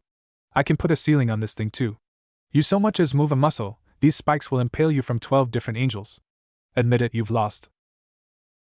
Niji searched his surroundings looking for any possible means of escape. He quickly found that there was no means, and Haru was right. He'd lost. I yield, he said in a downcast voice. The winner is Harumuri, said the proctor. The crowd erupted. Naruto and Sakura clapped as well. The pillars and walls sank into the ground, leaving Haru standing in front of Niji. Niji looked tired and ashamed. I guess it wasn't your destiny to lose here, said Niji, but mine. Haru clapped him on the shoulder. Niji said, causing the older to look at him. 4 months ago I never would have had even a prayer of beating you. I was weak and had no confidence in myself. But I learned, we can do anything we set our mind to, if we just believe. Naruto taught me that. Hey, and you should have an easier time of it than me. He let go and began to walk away as Niji stared confusedly at his back. After all, unlike me, he said and looked over his shoulder, you're not a failure. With that, Haru left the arena to join his team. Good job, said Sakura, pulling Haru into a hug. Yes, well done, said Naruto, clapping him on the shoulder. Haru wore a goofy grin. That jutsu was mighty impressive, said Kakashi from behind him. I'm extremely proud of you, Haru. The next match is Shikamaru, Nara, and Temari, yelled the proctor. Will the combatants please come down? There was a whirl of wind. Temari came down from somewhere riding her fan. Moments later, Shikamaru walked into the arena, his hand tucked lazily into his pockets. The two opponents faced each other. Begin, said Genma. Temari was off to the races, charging right at Shikamaru. She leaped into the air and brought fan down towards Shikamaru's head. When the dust cleared, Shikamaru was nowhere to be seen. Is he hiding? Asked Haru, to no one in particular. I dunno, said Sakura, looking around the arena. A dark thing went skirting across the ground. A shadow. Temari rapidly retreated. Just as it was about to reach her, it stopped. Looks like that's the extent of his range, said Naruto. Temari smirked at him and drew a line in the dirt with her fan. She looked at him. It was then she noticed there was something different about him. His jacket was missing. She saw something starting to form on the ground, another shadow. She looked into the air. He'd made a parachute out of his jacket, headband, and a kunai. She ran to her left, past the proctor. His shadow stopped and began to retreat. Just as she turned to face him, she froze. He got her, said Naruto. Temari looked around, trying to figure out where she went wrong. She saw her mistake. He'd extended his shadow with the jacket and followed her as she fled past the proctor. He'd then used the proctor's shadow as a stepping stone and caught her. Shikamaru walked them to the center of the arena. He rose his hand. To hell with it, he said, I give up. All Naruto's entire team could do was blink in disbelief. What just happened? Asked Haru. I'm not sure, replied Naruto. The crowd began booing. The winner is Temari. The boos intensified, getting louder and louder. Shikamaru walked out of the arena and into the stands. Well then, said Gemna, let's begin the next match, Naruto Uzumaki and Gaara of the Sand. Naruto stood from his place in the stands and began to head for the arena. He stopped when something hit him in the back. It was Sakura, hugging him from behind. Be careful, she whispered, please be careful and come back to me safe. I will, said Naruto. Promise? She asked.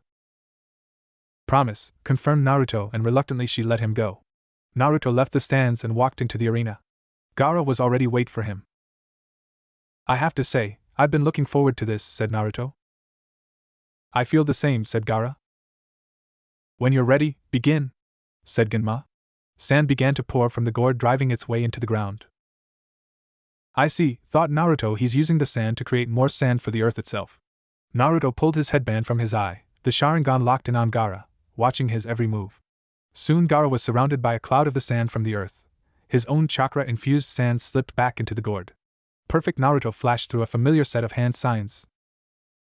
Fire style, fire ball jutsu, the jet of fire erupted from his mouth, engulfing the sand. As it died down, the crystallized sand crashed to the ground. Ah, ingenious, said Lee. In Naruto's abandoned spot, he turned the sand to glass with fire. Naruto raced at Gaara, the sand poured from the gourd and attacked Naruto.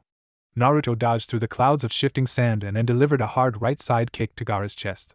The boy stumbled. It should have knocked him off his feet, but he seemed weighed down by something. Naruto flipped backwards and did a series of backhand springs to avoid the sand that was bearing down on him. He came a sliding stop and flashed through more hand signs. Fire style, Phoenix Flower Jutsu. The 20 fiery missiles raced at Gaara and crashed into his sand defenses. This sand, however, did not turn to glass.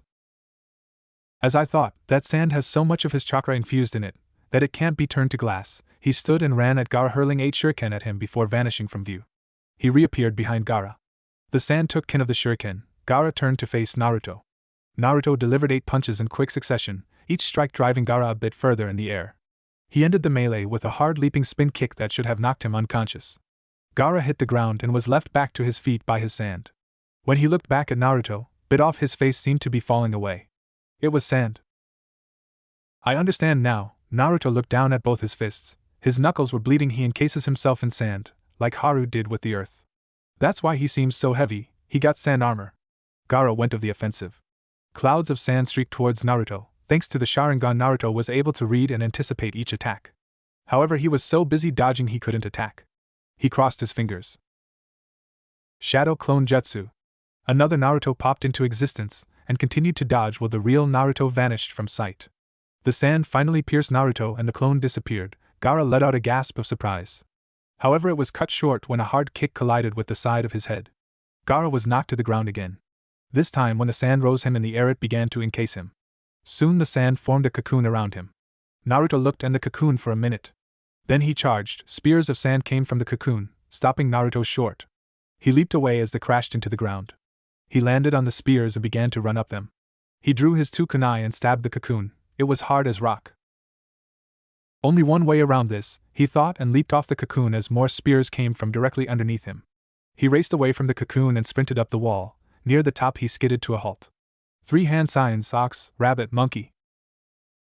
Haru looked back at his sensei. Kakashi-sensei, he said. What is Naruto doing? Kakashi gave him his one-eyed smile. Just watch, said Kakashi, but don't blink. Flashback. Okay, Naruto, this technique I'm going to teach you will be your most powerful attack, for now anyway, explained Kakashi. As we're covered so far, you learned to channel chakra, use mass amounts of chakra, not waste extra chakra, plus we've built up your speed to an almost inhuman level. This technique requires all that, plus something else. Something else? Asked Naruto. Correct, focus, said Kakashi, the ability to focus all the chakra of the attack into a single point of impact. Watch. Kakashi blazed through the ox, rabbit, monkey signs and ended up holding his right wrist palm up. For a second nothing happened, then chakra began to actually become visible. It looked like lightning. The lightning blade, explained Kakashi. He turned to a large boulder behind him and slammed his hand into it. The chakra tore a massive crater into the boulder. Whoa, said Naruto. Now start by gathering a large amount of chakra in your hand, said Kakashi. Naruto did as he was instructed and poured almost half his chakra reserves into his hand. Now the signs, said Kakashi again. Naruto obeyed. He held his right wrist, but unlike Kakashi, his palm was down. He felt a jolt of electricity arc between his thumb and middle finger, then the unexpected happened. The chakra that was just starting to take shape exploded. Naruto was knocked onto his back. Not enough focus, said Kakashi again. Naruto climbed to his feet, flashed through the signs and built up his chakra. More focus, said Kakashi. Concentrate. I am constant. Naruto was cut off by another explosion. Again he wounded you on his back. Damn it! He exclaimed, jumping to his feet. Kakashi opened his mouth to say something, but the look on Naruto's face told him Naruto was in grindstone mode. He would be out here for 4 days straight if that's what it took. Heaving a sigh, Kakashi settled against the boulder behind him to read, the sound of explosions and curses his only company. Naruto wiped the dripping sweat from his brow. He'd been at this for 3 days now, only sleeping when it was absolutely necessary. He did the ox, rabbit, monkey hand signs and built up his chakra in his hand. The electricity arced across his fingers. He focused on the center on his palm. Slow, the lightning grew and grew up until it covered his whole hand. Yes, he said and spun around and smashed his hand into the boulder next to the crater Kakashi had made 3.5 days earlier. The lightning dissipated, no crater, no nothing. It was like it had never been there in the first place.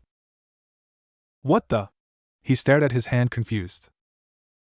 Looks like you've got the first step down, said Kakashi as he walked up the hill towards Naruto. But remember what I said? Focus at the point of impact. He placed his hand on the boulder. This is the point of impact. You have to transfer the energy in your hand to the face of the boulder, and do it without letting the lightning lose any potency or force. Right, said Naruto. He formed the seals and built the lightning in his hand. Then turned to the boulder and drove his hand at it. Halfway there the lightning fizzled out and Naruto hit the boulder with a curled fingered palm strike, and it didn't feel good. Keep the flow going and at the last minute add an extra burst of chakra and drive all the energy into the boulder, said Kakashi. Naruto nodded and tried again. The lightning hit the rock and made a tiny little nick. Damn it! Yelled Naruto. That was closer, said Kakashi. Well, you seem to have the general idea. Dinner is at 7 if you're hungry. And with that the copy ninja walked back down the hill toward the little inn he and his student were staying in. Yeah, thanks a lot, muttered Naruto. He tried again and again, but even time he tried he failed. One time the nick would get bigger, then the next time, it wouldn't work at all. For 5 days he tried.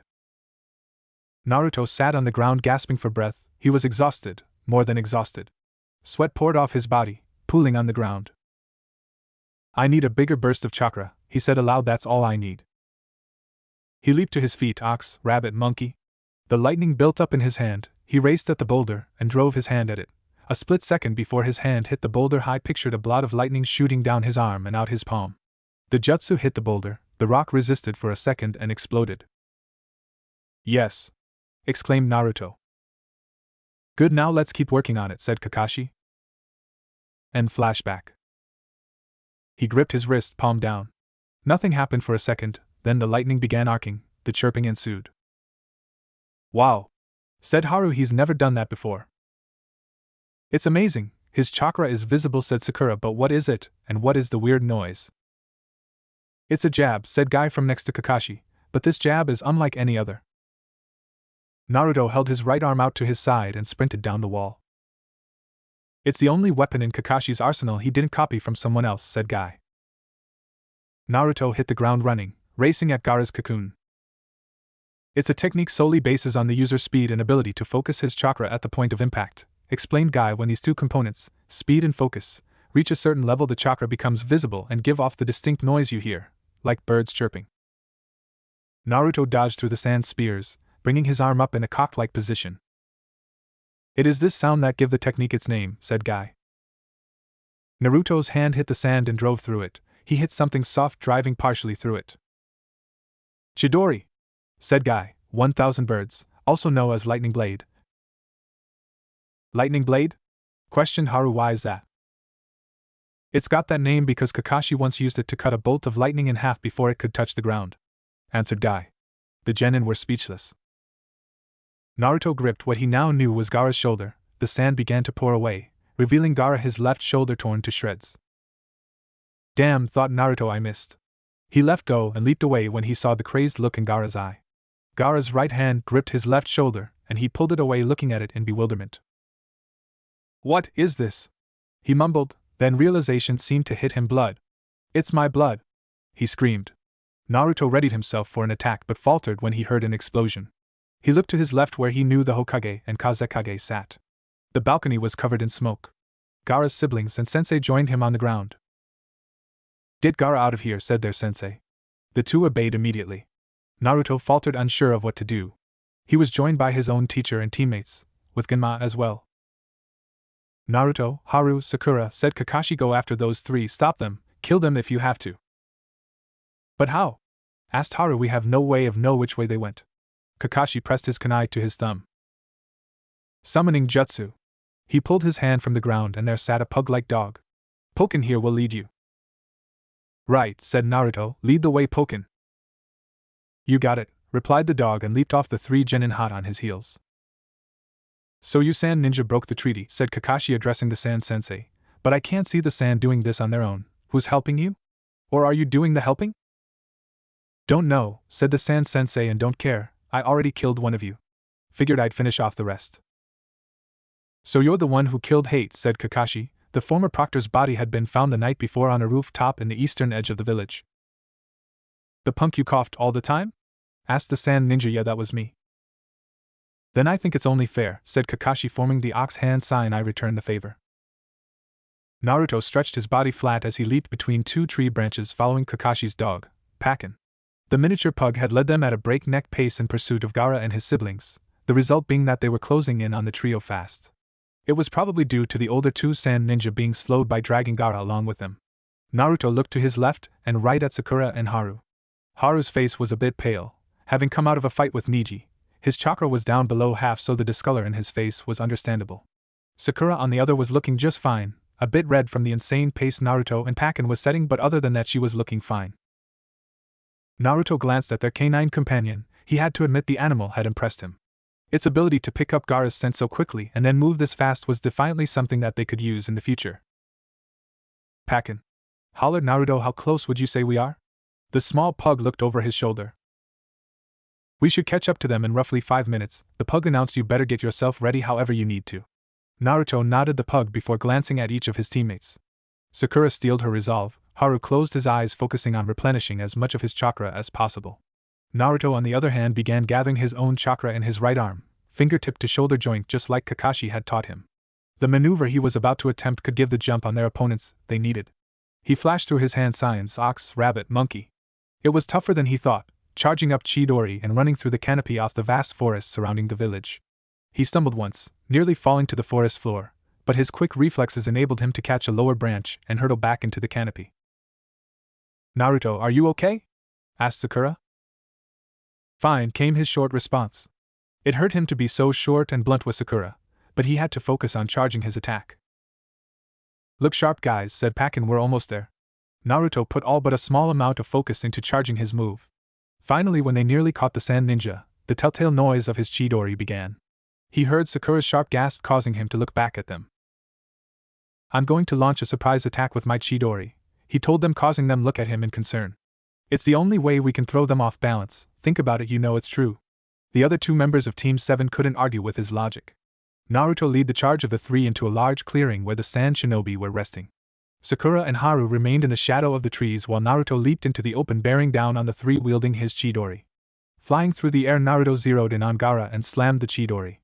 The impact created a massive explosion and threw a huge dust cloud. When it settled, Gaara, Temari, and Kankuro all stood facing Naruto, who was standing in the middle of a crater.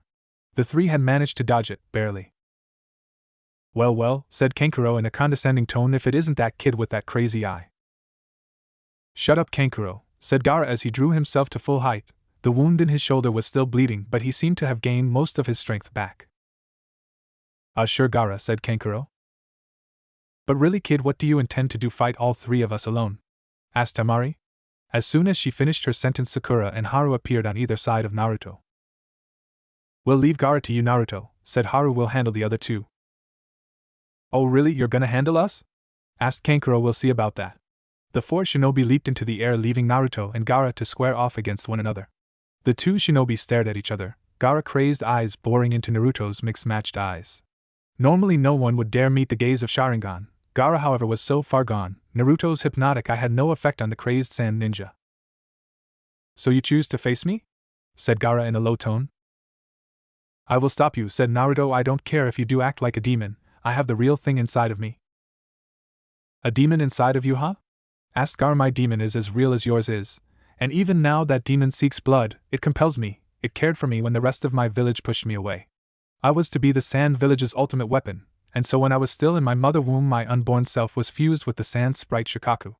However, as my power grew, they all came to fear me and several attempts were made on my life. You see, I killed the woman who gave birth to me. I was born a monster, and I will kill you. That is my purpose, my reason for living lies solely in the killing of others. I don't care if that's what you believe, said Naruto. You will not harm the people of this village. Very well, Naruto Uzumaki, said Gaara. You are in my way, therefore you are my prey. With that, the sand carried in Gaara's gourds sprang forth at Naruto. Naruto back flipped out of his way as it slammed into where he was standing. While in the air, he flashed through his hand signs. Fire style, Great Fireball Jutsu.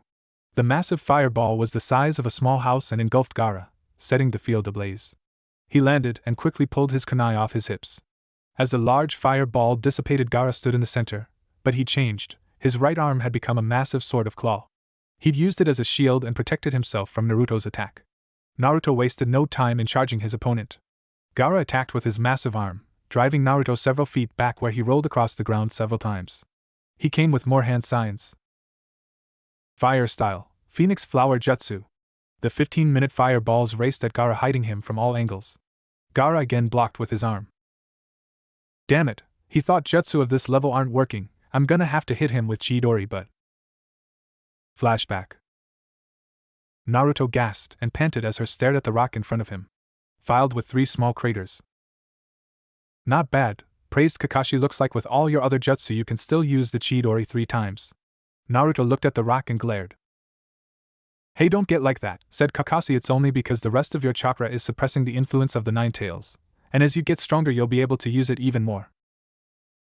What would happen if I tried to use it more than 3 times? Asked Naruto. Kakashi cocked his head to the side. Well, not only would it not work, said Kakashi, the chakra used to suppress the 9 tails would rush to fill the void, and you would unleash its power. All in all, very bad things. End flashback.